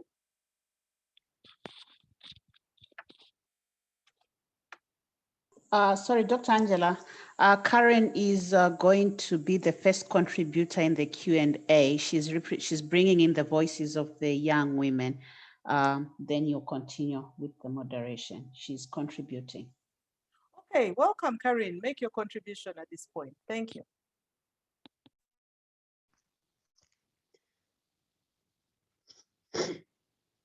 Hello, everyone, and happy Women's Day. Welcome, Karen. We are listening. Thank you, host. Happy International Women's Day from Cameroon. I'm Karen, and I've had amazing speakers before me. I've had the energy. I just want to continue with that same spirit. I want to bring the youth perspective. I want to bring in a lot of recommendations that as young women from the GMAC network, we brought together during our pre-CSW consultations. And I want to bring that contribution here.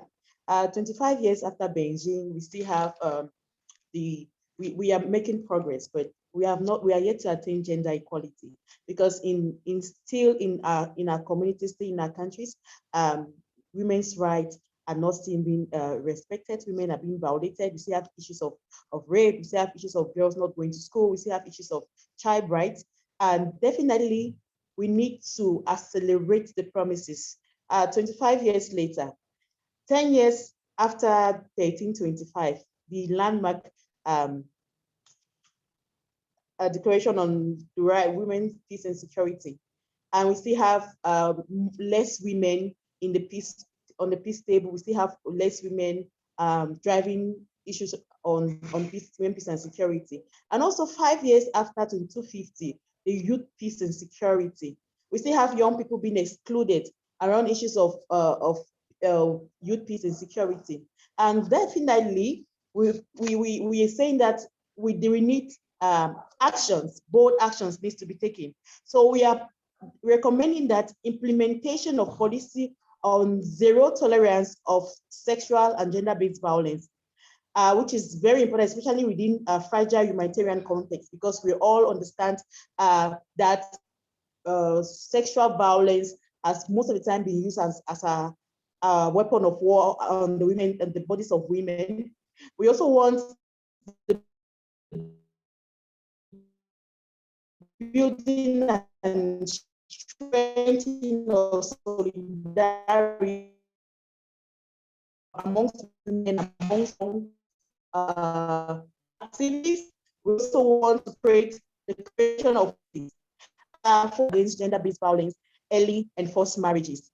For health, we want to ensure there will be a domestication of policies and establish a good implementation frameworks, including promoting digital advocacy for promoting sexual, reproductive, and human rights of women and girls. For education, we are recommending that continued promotion and sustained capacity building of young people to facilitate the implementation of policies and ensure that arts and culture and heritage are used to strengthen youth capacities. For governance, we are recommending that the active participation and leadership of youth in gender mainstreaming agenda and meaningfully engaging them in co-leading and co-creating solutions to development, governance, political dialogue, peace and security. Thank you very much. I hope you all are having an amazing time, and happy International Women's Day once more. Thank you very much, Karin. Thank you for amplifying the voices of the young people at this session this afternoon. Right, I will just highlight some of the comments we've received. First, to start with Mr. Edward Piri, who says that culture is not bad and we should amplify the positive aspects of culture. I don't think anyone disagrees with you, Mr. Edward Piri, and I think the call is now to see how to actively promote culture, promote the rights of women and girls in Africa, using culture as a lever. We know that there are several positive cultures. Dr. Nyaradzai has highlighted, I think she called it the Nyanga. It's a cultural practice, and there are several others in Eastern Africa. Alternative rites of passage, Western Africa has its own attributes. And I think we should leverage these positive aspects positively to promote the rights of women and girls. So thank you for that. Roslyn Wandaki in Kenya highlights the impact that negative reproductive health outcomes have had on mental health. And I want to thank you for bringing up this neglected area.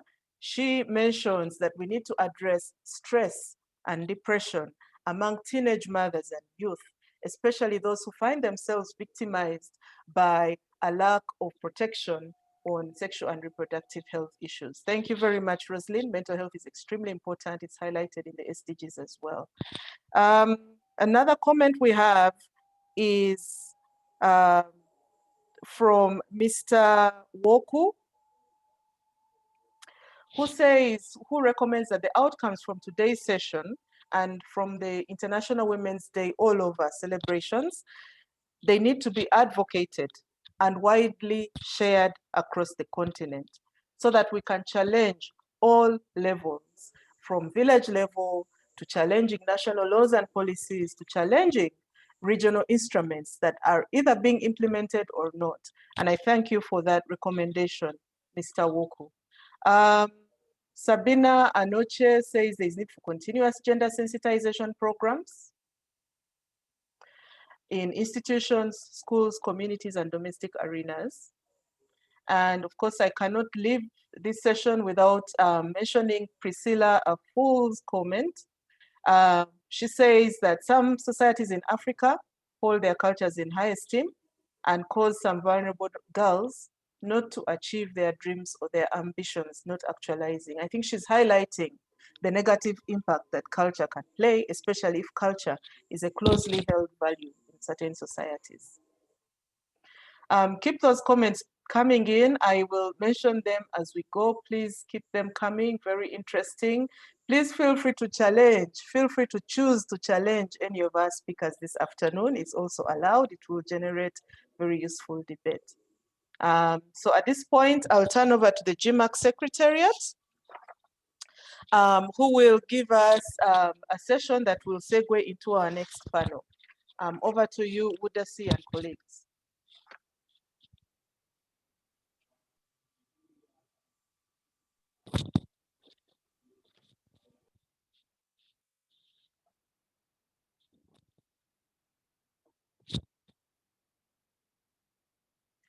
I believe at this point, and thank you for those, for all of you for staying with us up to now. At this point, we are expecting Ms. Andrew Patience with a spoken word presentation. Ms. Patience, are you ready? Yes, I am. Good afternoon, everyone. Good afternoon, and happy Women's Day to you. Please take the mic. Happy Women's Day to everyone, and to all the distinguished speakers, participants, happy Women's Day to you all. So my name is Andrew Patience. I'm a poet, and I'm here to perform poetry and to also remind us of who we are as women, because we are powerful, and there's a possibility that real change happens in the world if we all do our part as women. So this piece is simply a reminder of who we are and of what we are not as well. And I hope that you do enjoy it.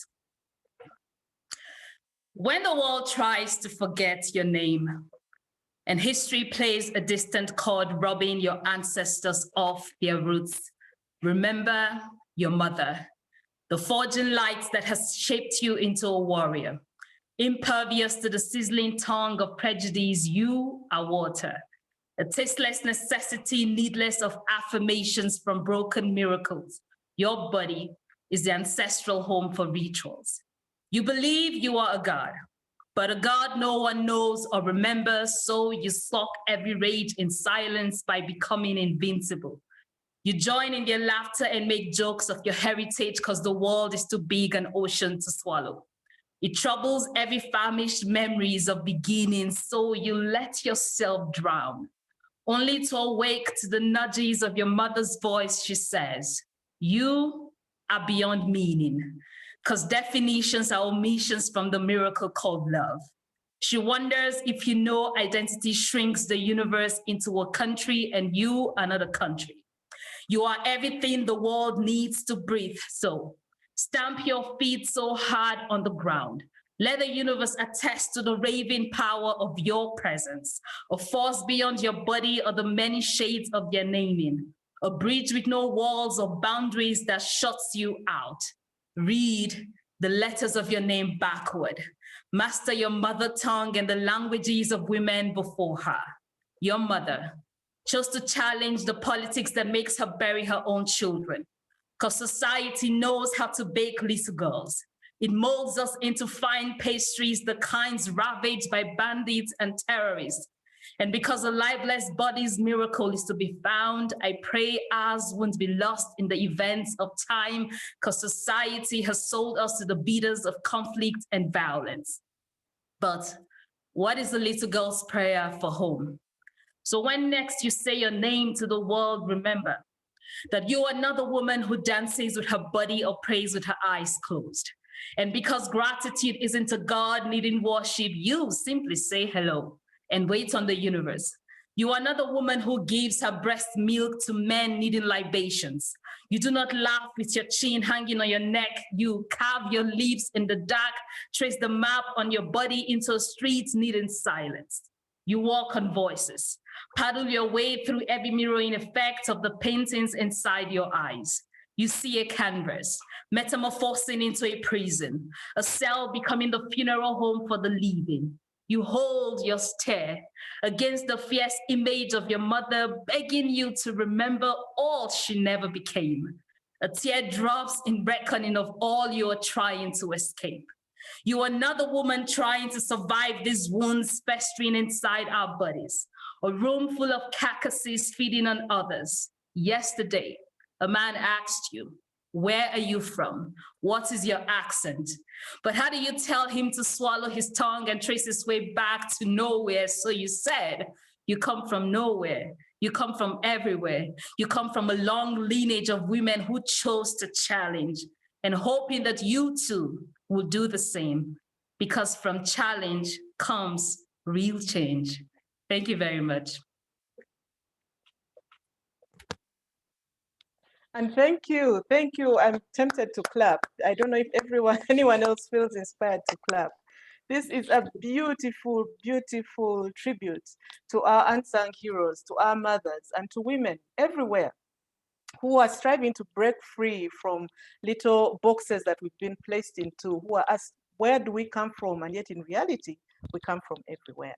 Thank you very much, Ms. Patience, for that poem. It's very beautiful. I also want to backtrack a little bit and introduce Karin Dasa in another perspective. I've just been reminded by her colleague, Nicolene, that Ms. Dasa has just been elected in February, just last month, February 20th, as the General Coordinator for the Cameroon Women's Peace Movement.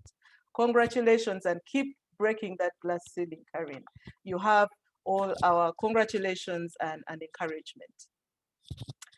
Thank you very much. What an excellent segue into the next panel, in which we have 4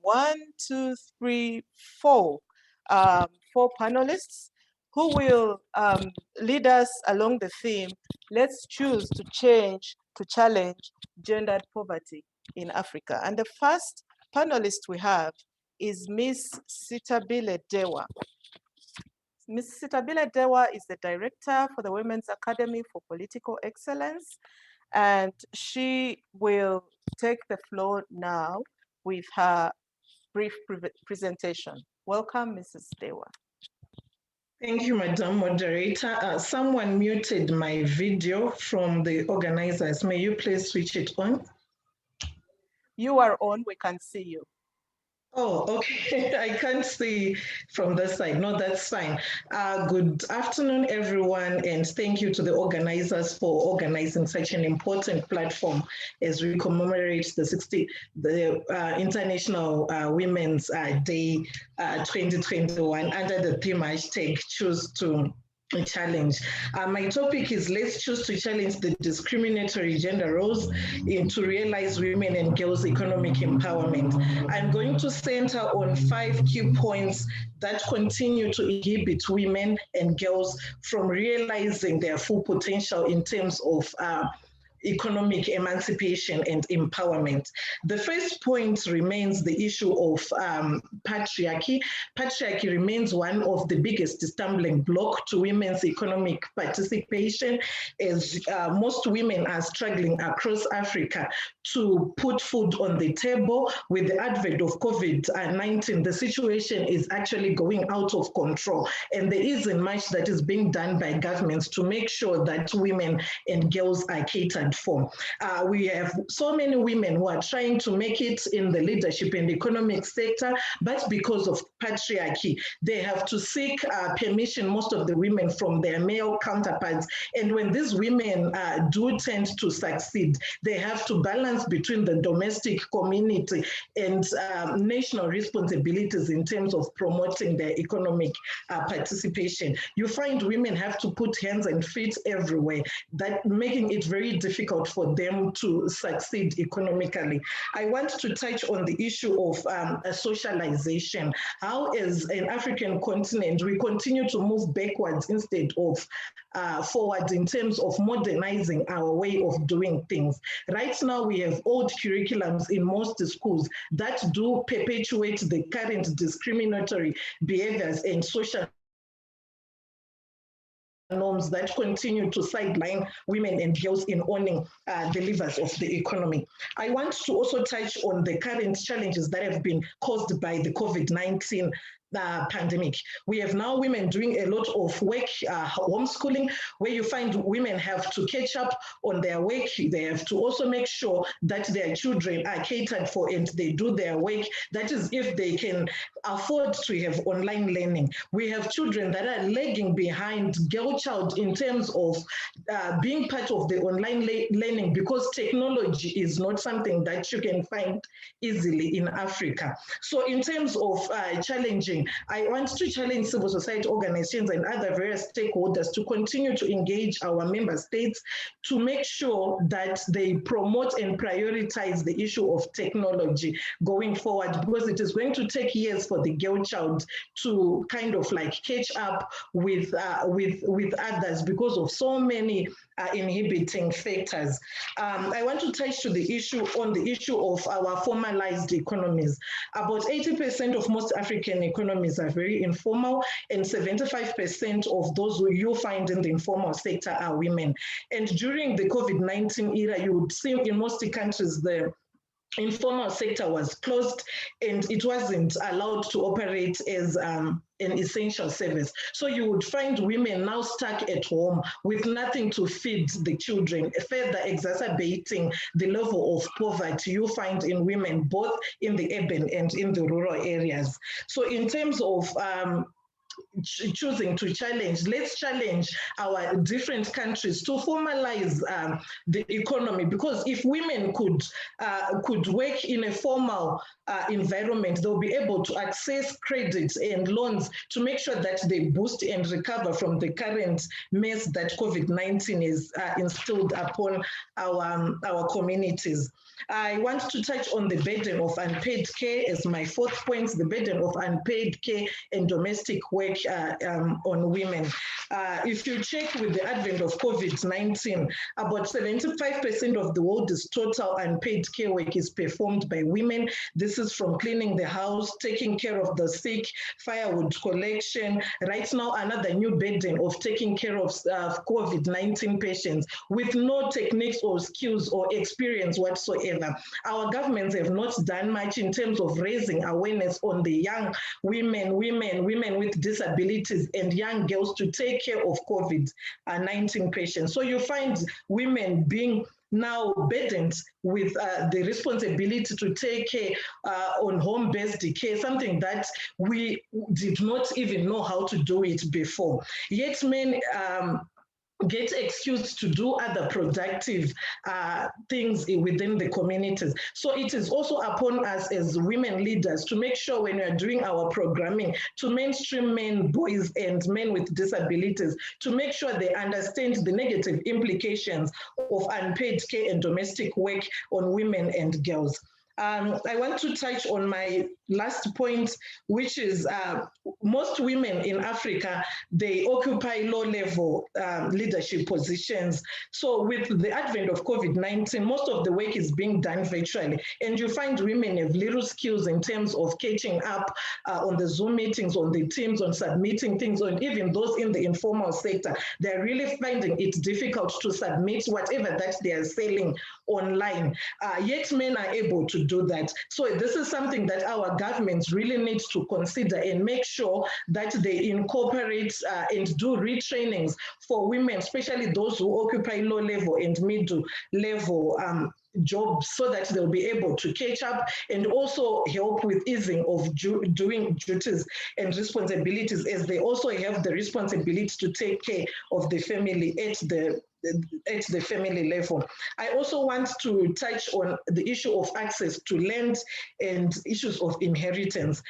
Most of our economies in Africa are agri-based, but very few women own land. We have had countries that have had the land reform program, but very few women own land and are able to access bank loans to be able to borrow and make sure that they use their arable land to maximum. But the challenge now is, as women, we really need to continue to push so that women can actually own land. It is said that right now we see our laws are actually going back in other countries in terms of women's right to inheritance. So as we move forward, we really need to make sure that we push back the pushbacks and make sure that women are visible, women given the necessary support for them to excel in leadership and economic opportunities. And lastly, I feel that we really have, there is lack of political will, especially on our leaders, to make sure that women meaningfully participate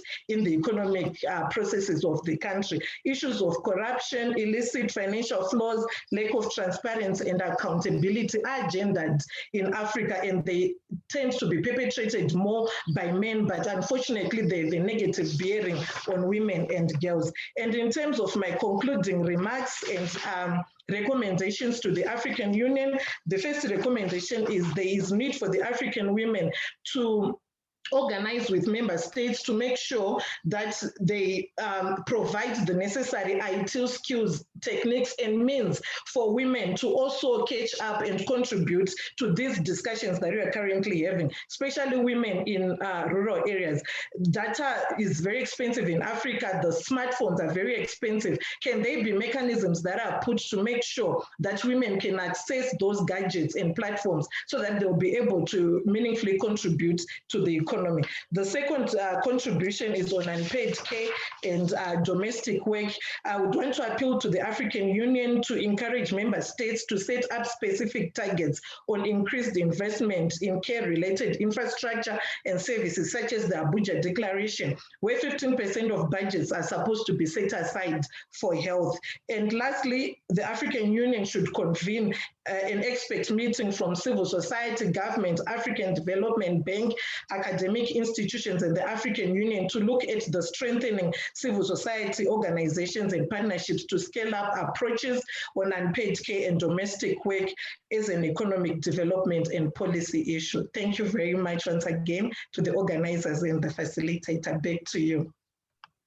And thank you very much, Ms. Dewa, for eloquently presenting a 5-point agenda for challenging gendered poverty in Africa: access to technology, access to formal work and pay, and access to credit, land rights, and so on and so forth. Next on the panel is Ms. Constance Okeke from Action Aid Global Secretariat. And she works in Action Aid as the International Project Manager for Public Finance for Agriculture. She is a passionate female developmental worker. She's a female and she works for women, whose passion is to develop institutional capacities to support sustainable livelihoods among the most marginalized in Africa. Constance, please take the mic. Thank you, Dr. Angela, for giving me this opportunity. And I want to also thank GMAG and partners for creating this platform for us to join to challenge the status quo so that women empowerment can be promoted. Happy Women's Day to everybody and to all the men that are standing up for the women.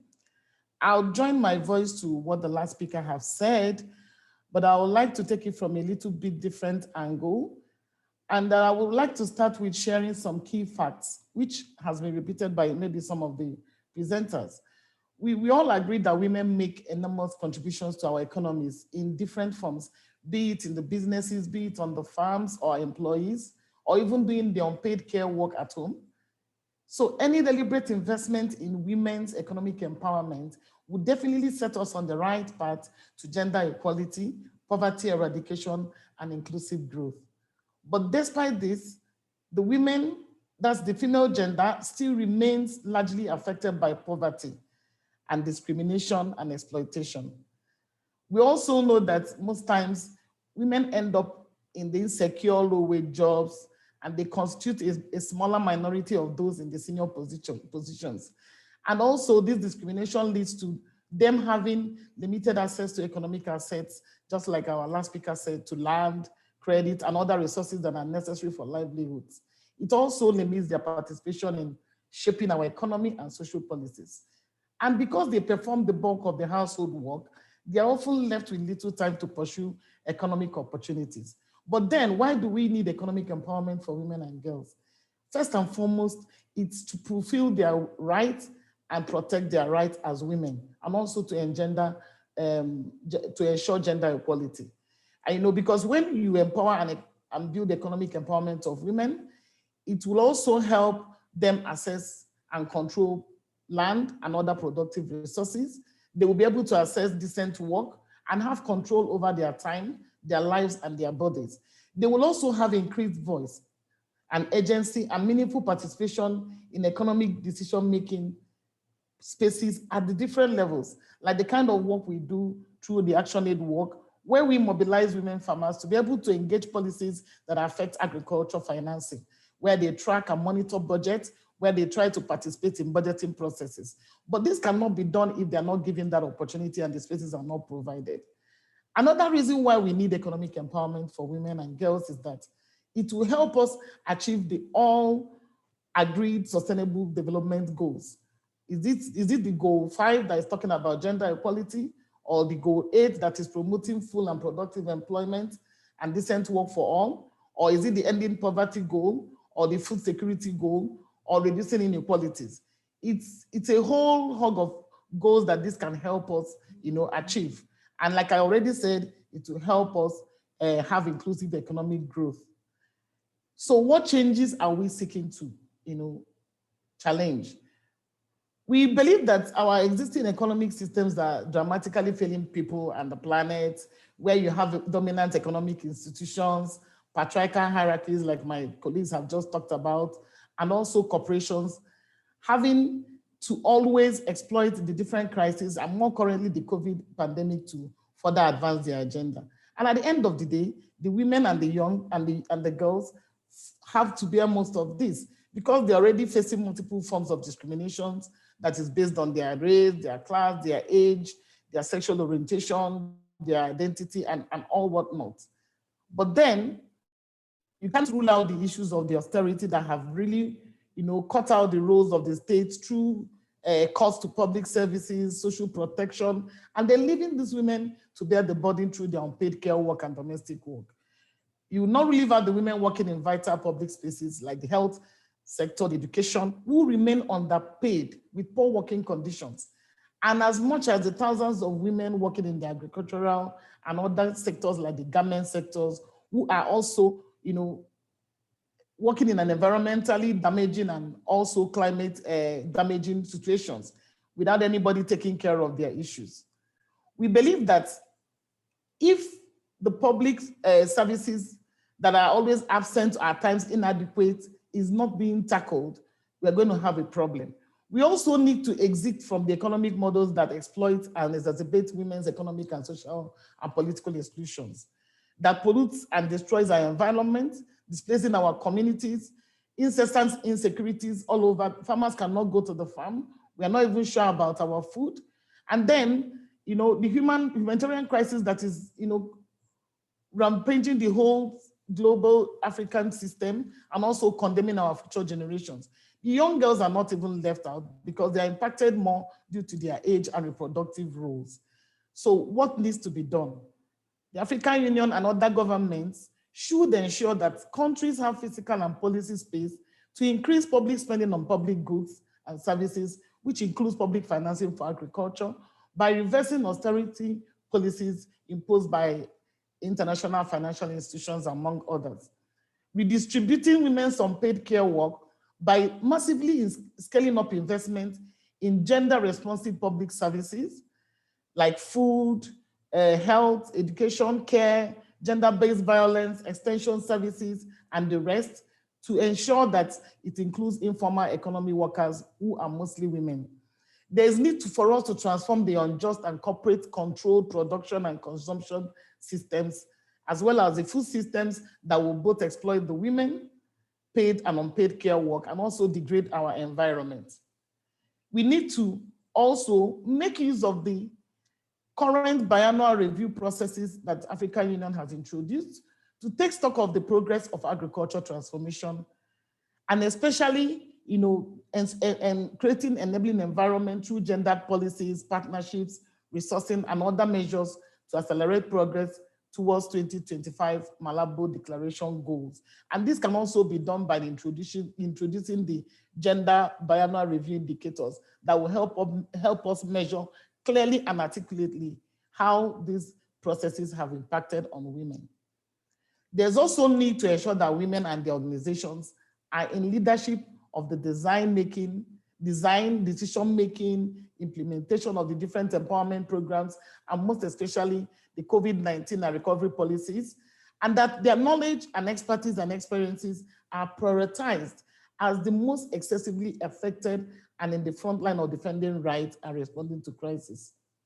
And in my conclusion, I still want to reiterate that women and girls do not need rescue packages at all. All they need is power to drive their lives. They actually need a place at the table. And this can be provided, and this should be provided. This must be provided for us to have women economic empowerment and equality. Thank you. Thank you, Constance. Thank you for introducing agriculture into this discourse. Africa is an agricultural continent, and 80% of the work is done by women. So there's no way we can choose to challenge the unfair access to women's rights without challenging unfair policies around agriculture and agriculture financing. I also want to invite you to engage with groups like IPPF and IPAS and other health groups to examine the intersections between agriculture and women's health, because there are synergies across the board.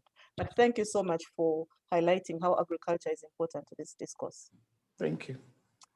At this point, let's invite together His Majesty Mfumu Difuma, who will bring a slightly different trajectory to the discussion. His Majesty Mfumu comes from the Great Congo Customary, he's a Great Congo Customary Chief, President of the Union of African Traditional Authorities. And an important piece of information about him: he is a member of the National Land Reform Commission and an official partner of the UN Women in the Democratic Republic of the Congo. Thank you so much for joining the discussion. His Majesty Mfumu Difuma, please take the microphone.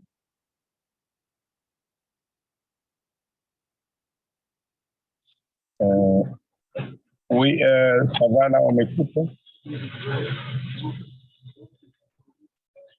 Allô, oui, bonjour. Je salue tout le monde. Je voudrais me rassurer que le son est en train de passer. Allô? Est-ce qu'on m'entend là? Yes, we can hear you, Your Majesty. Translation is working. Ok, merci. Merci beaucoup. Vous verrez que je me suis revenu rapidement dans le véhicule parce que nous sommes à une grande activité de la journée de la femme, aujourd'hui le 8, où les femmes de la RDC viennent de mettre en place la mutuelle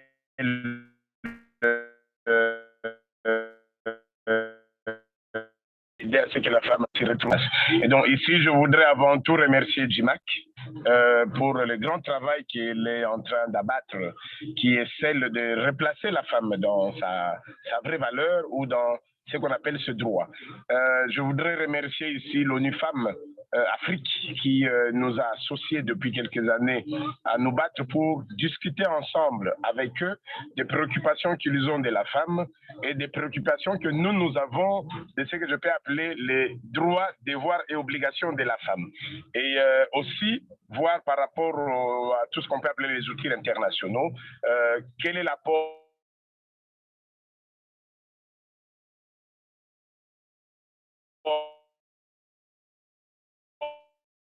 et donner niveau de préoccupation de la femme. Je voudrais également remercier Oxfam et tous les différents organisateurs qui se sont associés à cette journée. Ici, je voudrais, en ma qualité de l'autorité traditionnelle, président de l'Union des autorités traditionnelles d'Afrique et président du Conseil supérieur de l'autorité traditionnelle de la RDC, ici, je voudrais profiter de l'occasion pour donner une image. L'image, c'est laquelle? C'est celle de dire, quand nous parlons aujourd'hui de la journée de la femme, je voudrais du droit de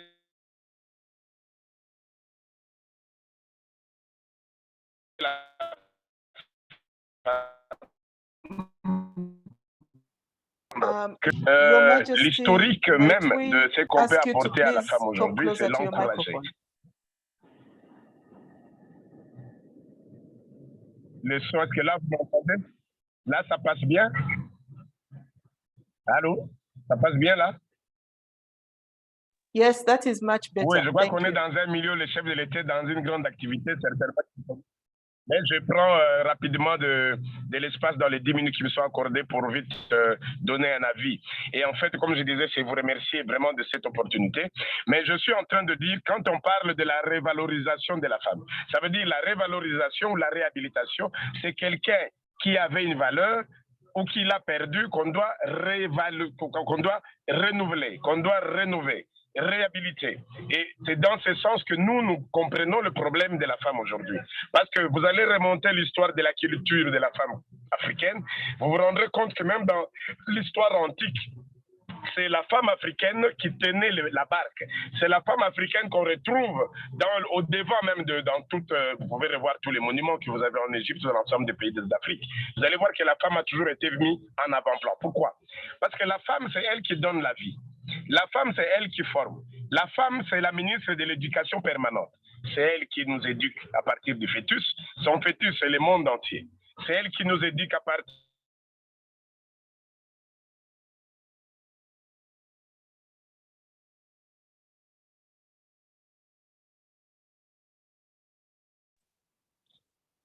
sur l'épargne. Vous pouvez vous rendre compte que est toujours celle qui vous donne une opportunité de comment faire agir la société.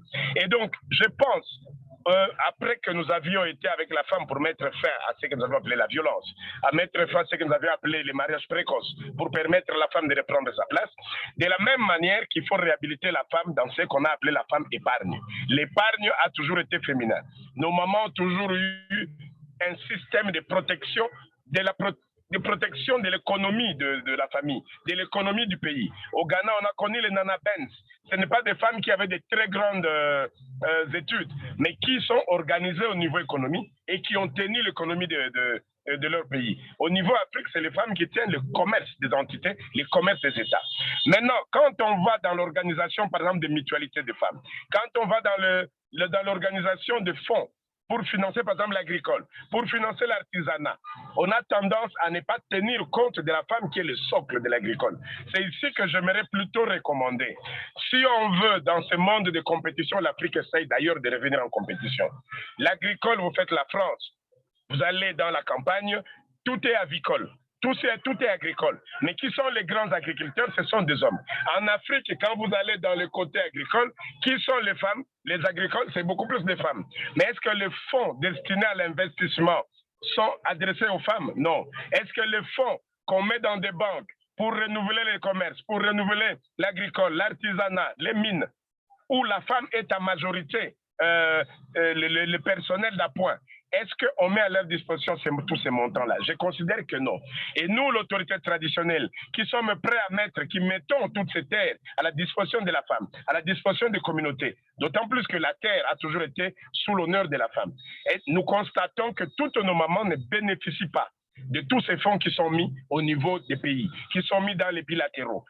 Ma recommandation serait c'est mettre en place des grandes commissions. La commission financière, la commission autorité coutumière, la commission femmes. Puisque JIMAC, ONU-FEMMES sont en train de pousser avec Oxfam, tous dans l'autosuffisance alimentaire, dans tout ce qu'on peut organiser pour mettre en place, il faut nécessairement que la commission de l'autorité coutumière, qui lui est détenteur des terres, qui lui est détenteur des communautés, qui est en fait l'autorité morale et l'autorité identitaire, des valeurs positives, puisse aussi être associée de façon que nous puissions réfléchir ensemble comment ramener madame qui a toujours été, la femme qui a toujours été socle de l'épargne, comment les ramener pour que dans son épargne, dit-on, les riches, c'est celui qui prend 100 francs le matin et qui cache 1 franc. Les pauvres, c'est celui qui prend les 100 francs, qui dépense, qui s'endette pour être à 5 francs. Et la femme, ce n'est pas celle qui s'endette. La femme, c'est celle qui épargne. Comment ramener la femme à sa place? Comment ramener la femme pour qu'elle puisse retrouver ce que nous avions besoin, pour que ça puisse nous permettre, effectivement, ensemble, tous ensemble, nous puissions faire avancer l'Afrique. C'est ce que je peux avancer. Les 10 minutes, l'occasion faisant les larrons, en disant d'abord bonne fête à toutes nos mamans, bonne fête aux créatrices du monde qui par leurs utérus, qui par leur sein, qui par leur éducation interne, maternelle, de notre fœtus jusqu'à notre âge. À ces femmes qui nous tiennent, je leur souhaite une grande journée, une grande fête. Pas fête parce que c'est la journée de la femme, mais fête parce que c'est une journée qu'on considère comme le déclic pour rappeler le droit, devoir, obligation de la femme dans le positif pour que le pays et l'ensemble des communautés reviennent dans les valeurs positives. L'autorité coutumière ne peut rien faire sans la femme et la femme, c'est le bras droit. La femme, c'est l'ensemble. La femme, c'est ce que nous sommes, c'est eux qui nous créent. Et le pouvoir de l'autorité coutumière est effectivement un pouvoir qui est mis à la disposition de son pouvoir par la femme. Il a comme devoir veiller à la société, veiller au bien-être de la femme.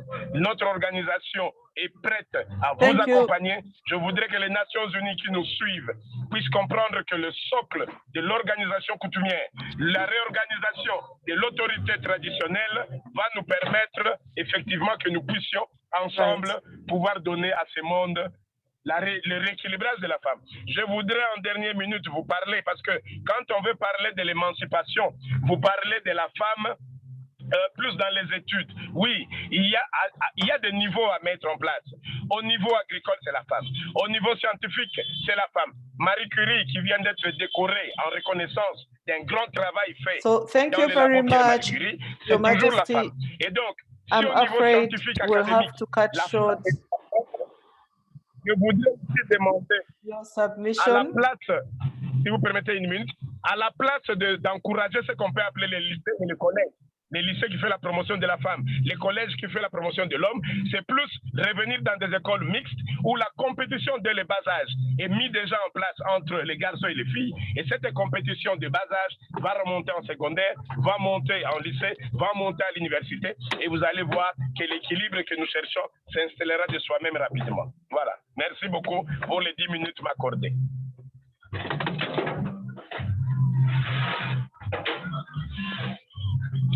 Thank you most kindly, Your Majesty. Your presentation, unfortunately, and we apologize for the poor sound, we lost a bit of it, and I apologize for having to curtail you. But you raise one thing that we take away is that nothing can happen without us engaging with traditional societies. Thank you for echoing very eloquently the words of Dr. Nyaradzai in the first panel, that we need to engage with our traditional systems in trying to challenge the status quo. And thank you very much for highlighting education and agriculture and access to finance as some of the things that we need to engage with traditional associations on.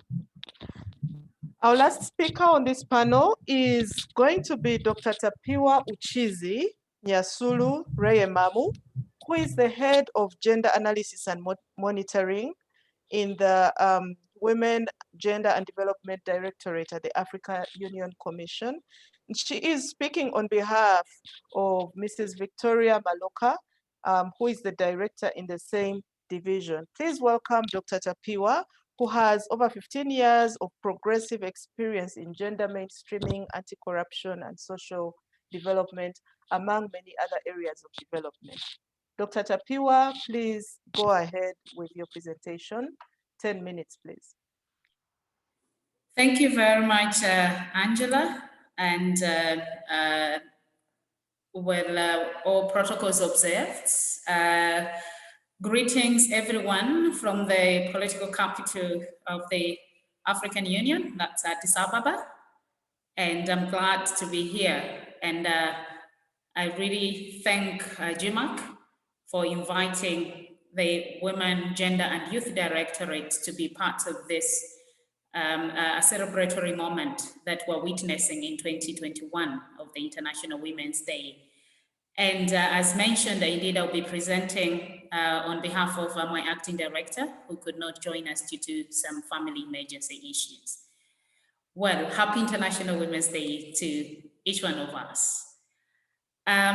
Of course, I'll be speaking in line with what our starts to do on advancing the rights of women and girls in Africa, and more especially situating my presentation on how AU and member states can tackle gendered poverty in Africa and shift discriminatory social norms, including unpaid care work towards women economic empowerment.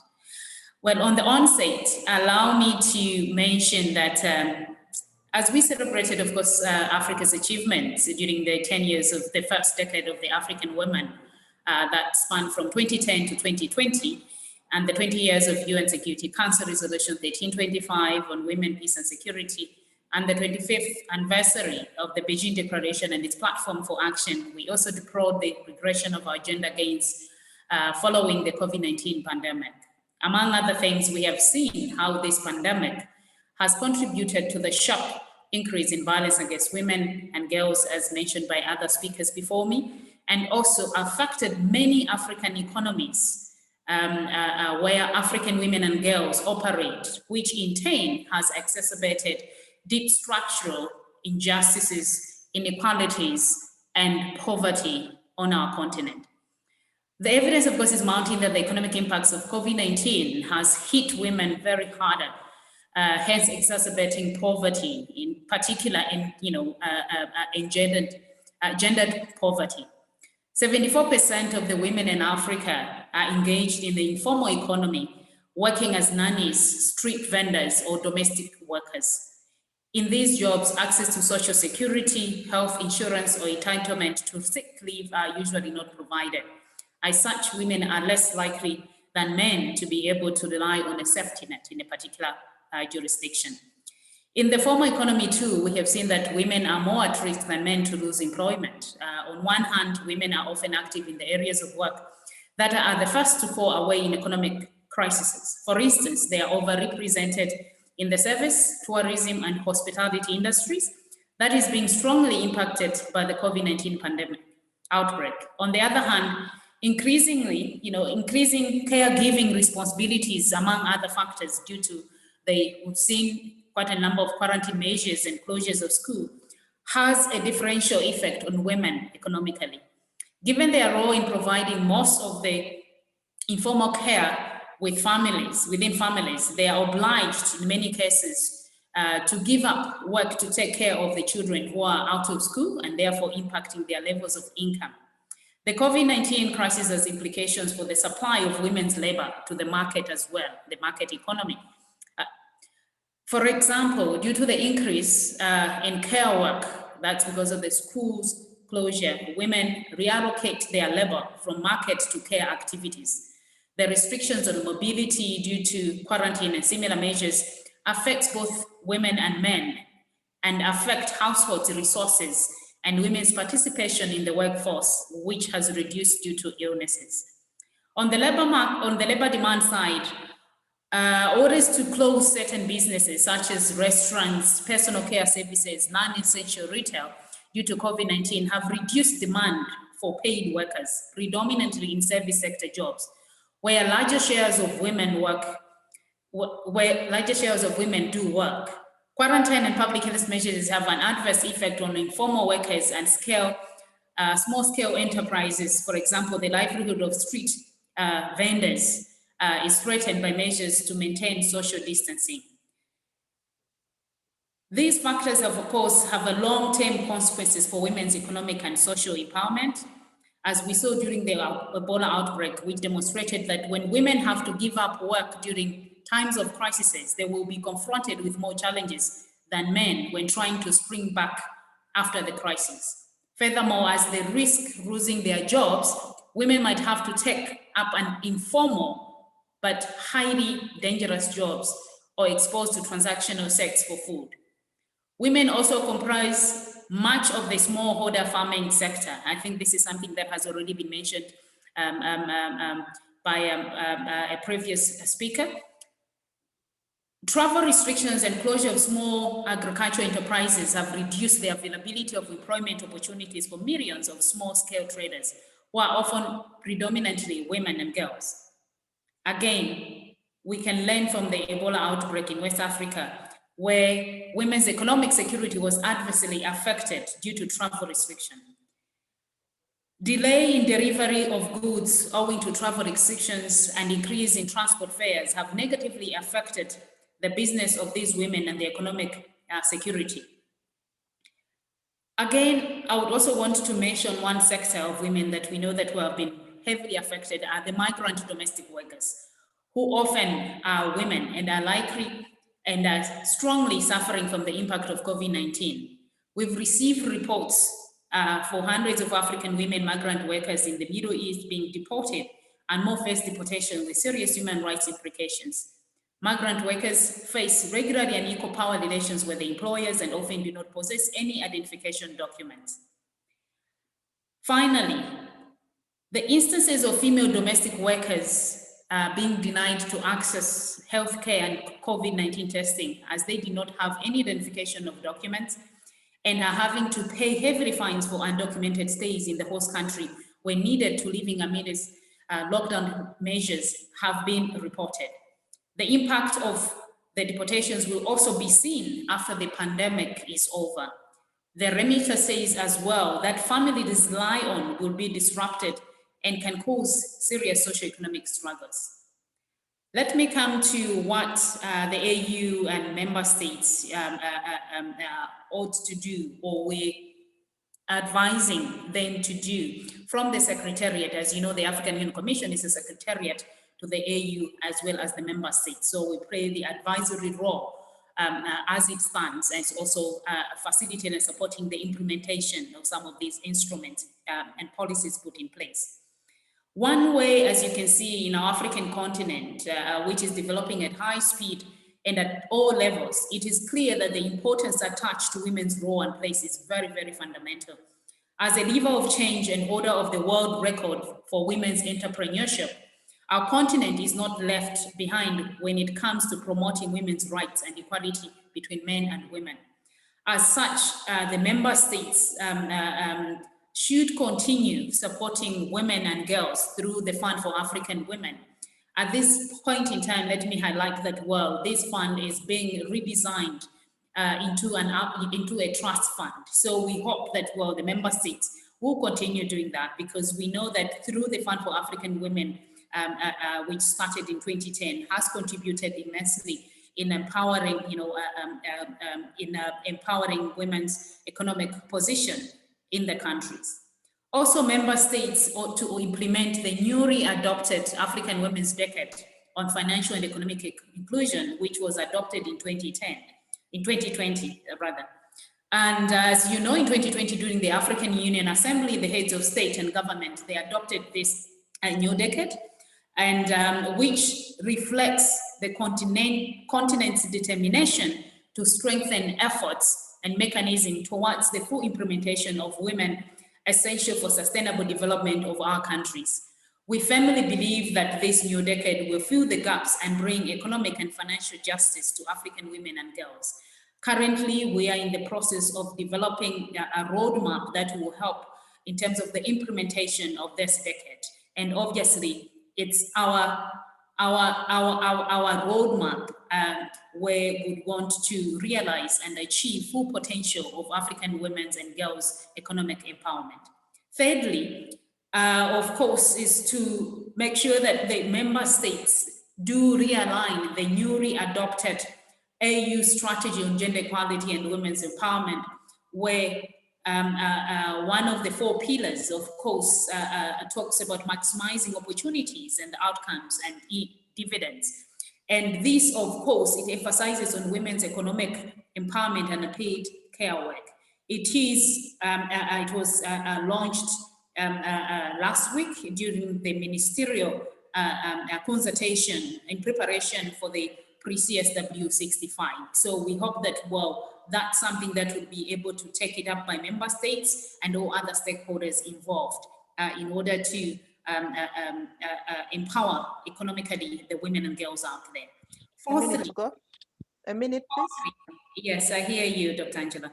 4.3, the member states, of course, we're looking at it where they should be in a position to recognize and value unpaid care and domestic work through the provision of public services, infrastructure, and social protection policies, and the promotion of shared responsibility within the household and the family in achieving gender equality and women empowerment for all women and girls, the full participation and decision-making processes that will be aligned and agreed in the 2030 Agenda for Sustainable Development and Agenda 2063.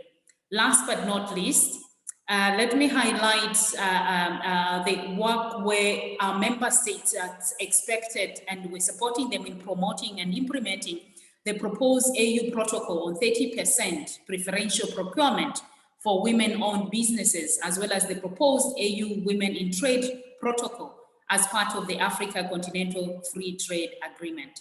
Lastly, of course, for our member states to develop, and as AU Secretariat, we're helping them to develop targeted economic empowerment strategies and social protection measures, such as exploring cash transfer programming to mitigate the impact of COVID-19 outbreaks, including support for populations who are employed during the public health emergencies, who could lose their revenue stream once the outbreak is contained, and for communities to recover and build resilience against future shocks.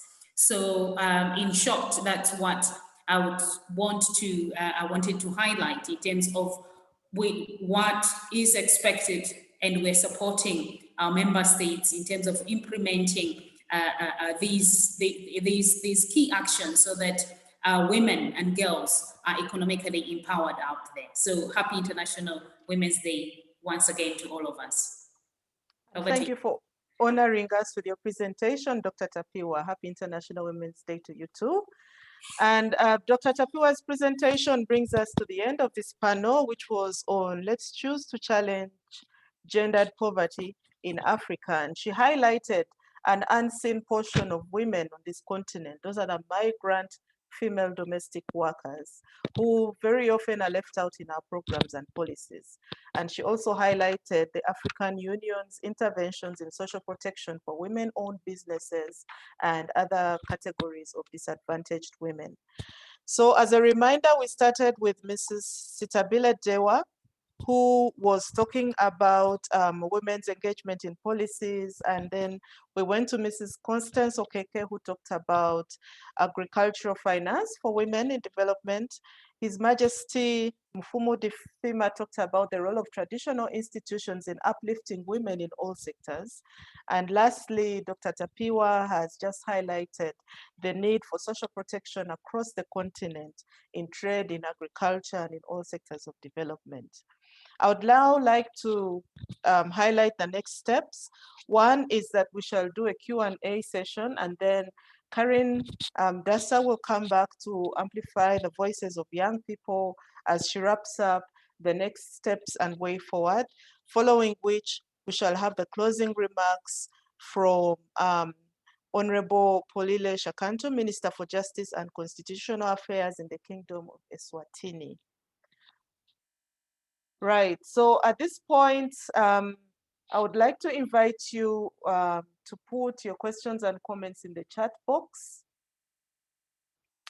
And as we begin, may I highlight a comment from Sabina Anoche, who talks about clean energy sources. And as I have listened the entire afternoon, I think this comment highlights best where we need to address in terms of the climate discussion.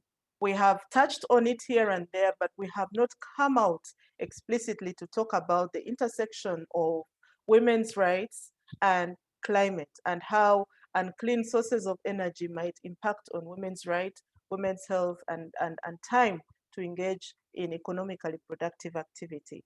So she calls on us to, she calls on the African Union to partner with civil society organizations and other organizations that improve access to clean sources of energy in Africa. Nicolene from Cameroon also calls on civil society organizations to take advantage of the gap in policy discussions. She says a lot of civil society organizations restrict themselves to humanitarian and development work and have less intervention in the policy arena, and calls on us to challenge ourselves to fill that gap. Right. Do we have any other questions and comments, Secretary? We have hands up, Dr. Angela, from our attendees end, if we can give two, of at least two. We have. Yes, I can't see the hands, so please call them out. Uche? Uche, please go ahead. Yes, please go ahead. We have unmuted your mic, so you can proceed.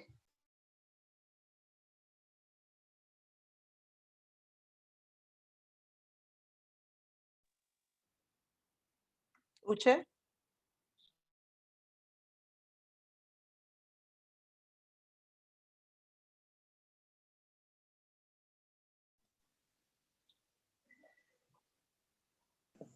I think we lost Uche. So if there are any attendees who would like to comment at this moment, please raise your hands so we can give you the space.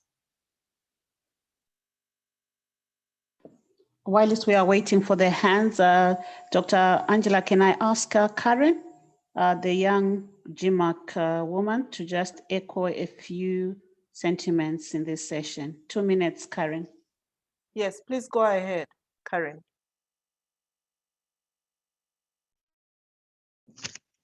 Thank you very much, Doctor. And I want to agree with all the speakers, and I want to talk based on my view as a young activist. And I want us to talk about issues around leadership that entails young women taking up leadership roles. I know that especially within the African context and some of the countries that we come from, we always hear issues around youth are the leaders of tomorrow. And later, tomorrow is infinite. We don't know the tomorrow we're all looking forward to. So this is to say that in as much as we are young, in as much as we are young women, we are youth, we are the leaders of now, because we have the abilities to lead.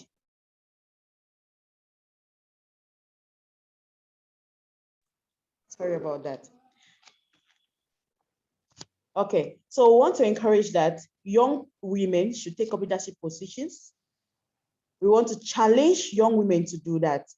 Not only leadership, but in leadership in the political spheres, in the health sector, in governance structure, in the educational institutions. We want to challenge young women to avoid the syndrome of always staying at the back, and also encourage our mothers, our leaders to look at us not as enemies, but as partners.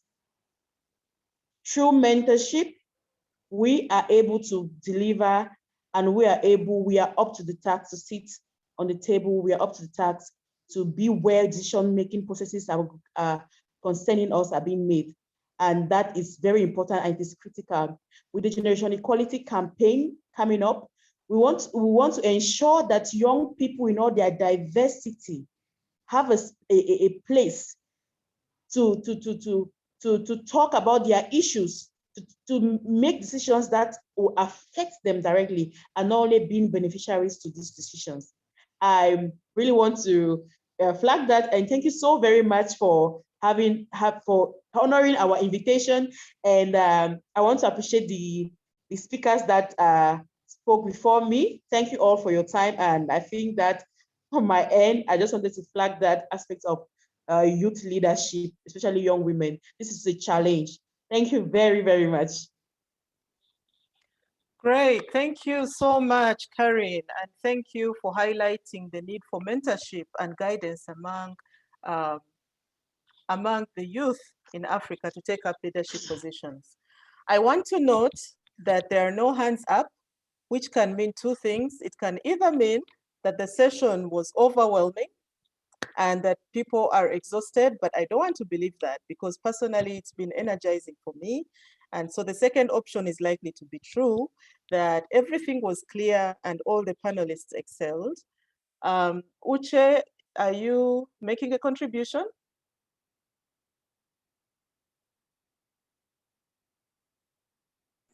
We can Uche, your name is on the screen. No, we don't have any hands up and no contribution. All right.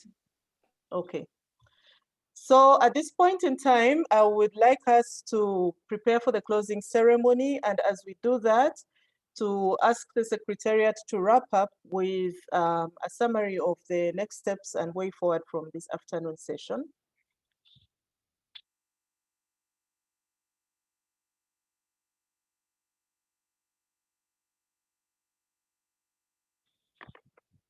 Anyone in the Secretariat? Is there a summary written down of key recommendations coming out of the sessions? Sorry, Dr. Angela, we are getting those from our rapporteur, but what we'll do is we're going to share the draft with all speakers and all participants to just share some of the points which we might have missed from today. Just looking at our time, would really like you to move to the closing since we have Honorable Minister who has joined us from the start. So Yes. we don't want to keep her waiting. Sure. Right. So with those remarks, it is now my absolute honor and pleasure to invite Honorable Minister Polile Shakantu, Minister for Justice and Constitutional Affairs in the Kingdom of Eswatini, representing His Excellency Senator Temba Masuku, who is the Deputy Prime Minister in the Kingdom of Eswatini. Honorable Polile, thank you so much for sitting in and listening in on the discussions, and I would now like to turn it over to you to make your closing remarks. And after she has made her closing remarks, I will not say much because in Africa, as you all know, once the big drum speaks, the small ones keep silent. So I would like to also thank you all for the attention this afternoon, for your participation, for your active discussion, and to thank the panelists for your educative presentations, for being knowledgeable and concise and to the point. Thank you, everyone, and thank you, GMAC, for the opportunity. Honorable. Thank you, Dr. Angela, for the warm introduction. May I start by honoring and greeting His Majesty King Mfumu Difima, Great Congo Customary Chief and President of the Union of African Traditional Authorities. May I also recognize His Excellency Amira El Fadil, Commissioner for Social Affairs, African Union Commission, who was represented by Ms. Sisi Mariam Mohammed, AUC, DSA, Mrs. Leti Chiwara, UN Women Representative to Ethiopia, AU and ECA, Her Excellency Ma'am Bineta Diop, Special Envoy on Women, Peace and Security, AUC, Professor Sarah Agbo, AU Commissioner for Human Resources, Science and Technology, Dr. Tapira Remamu, Head of Gender Analysis and Monitoring Division, Women, Gender and Development Directorate. All distinguished panelists, ladies and gentlemen, I bring you warm greetings from the Kingdom of Eswatini. As Dr. Angela has said, I am representing His Excellency, the Right Honorable Acting Prime Minister of the Kingdom of Swaziland, who unfortunately could not be with us today to make his remarks personally due to other conflicting national engagements. But I'm very happy to be here today to make the closing remarks on his behalf. It is a great honor and privilege for me to be part of this continentally important event as we commemorate International Women's Day. We have listened to the rich panel discussions And it shows that Africa is indeed in good hands to have such a caliber of leaders who are pro-development, with a clear understanding and appreciation of the role of women in the entire journey. This is very commendable. This year, the International Women's Day is celebrated with the theme, Let's Choose to Challenge. Today, we've taken the time to reflect on progress made. We call for change, and most importantly, we celebrate the women and girls who have played an extraordinary role in this endeavor. This year, we celebrate the International Women's Day at a time where the world is hit by the COVID-19 pandemic. The pandemic has disproportionately affected women and girls across the world, and most specifically in Africa. Although the pandemic affects all of communities, its impact is higher on disadvantaged members of the community, such as women, young women, adolescent girls, women from marginalized communities, girls and women in crisis situations, and those living with disabilities. Girls in crisis situations, they carry a double burden in the mitigation of the conflict on the one hand, and dealing with the impact of the COVID-19 on the other. All of these women are particularly affected by the secondary impact of the outbreak. The theme for discussion today has been richly debated, and the call to action to all of us is, let's choose to challenge. Indeed, the challenge is coming from all sectors, and specifically the areas being strongholds of patriarchy and other practices that are an obstacle for the development of women in the continent. We cannot overemphasize the importance of acknowledging the fact that Africa cannot be totally liberated until, it cannot be totally developed until all women are liberated and form part of the development agenda. Women should be empowered to actively participate in key decision-making structures and at all levels of our society. If we are serious about improving access to basic healthcare services for girls and women, improving access to education to girls, ending child marriage, challenging traditional gender roles to improve economic growth, as well as building a culture of peace and tolerance. Ladies and gentlemen, we have to start now. We need to be aggressive in our women empowerment programs, at the same time being mindful of the gender gaps, and also being tactful in our approach, considering our traditional structures, our values as Africans. As we close the session, allow me to draw your attention to this. From the very deep and rich discussions we've had today, surely we should be able to influence key decision makers in all critical spaces to protect the rights of women and girls, especially at this time of COVID-19. With those remarks, ladies and gentlemen, may I wish all of you a happy International Women's Day. To all of you women, we celebrate you, we love you, keep doing what you're doing. I thank you. Thank you. And we thank you, Honorable, for your very calm and appropriate remarks at the close of this very important session. Thank you very much for your presence and for the privilege of your time. I want to close this session this afternoon by once again passing a big vote of thank you from the GMAC Secretariat to each one and every one of you for your time and for your participation this afternoon. I want to thank the activists, the youth. I want to thank you for representing the voices of the women in disability and all marginalized women across the continent. Thank you very much for your time. And as next steps, we will get a summary of the recommendations from the GMAC Secretariat. The GMAC Secretariat has been an excellent organizer of this event. Thank you so much.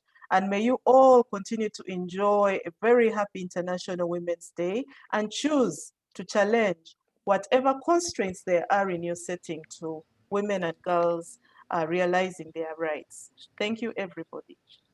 Please, we invite you to open all your mics. Those who want to have the family photos taken, please open all your videos. We are promoting all attendees. Our technical team will take all the photos for us for posting on our various social media platforms. Keith, I hope you are connected. Colleagues, assist me to promote all the participants so that they can open their videos for the family picture. Thank you, Africa, for connecting today.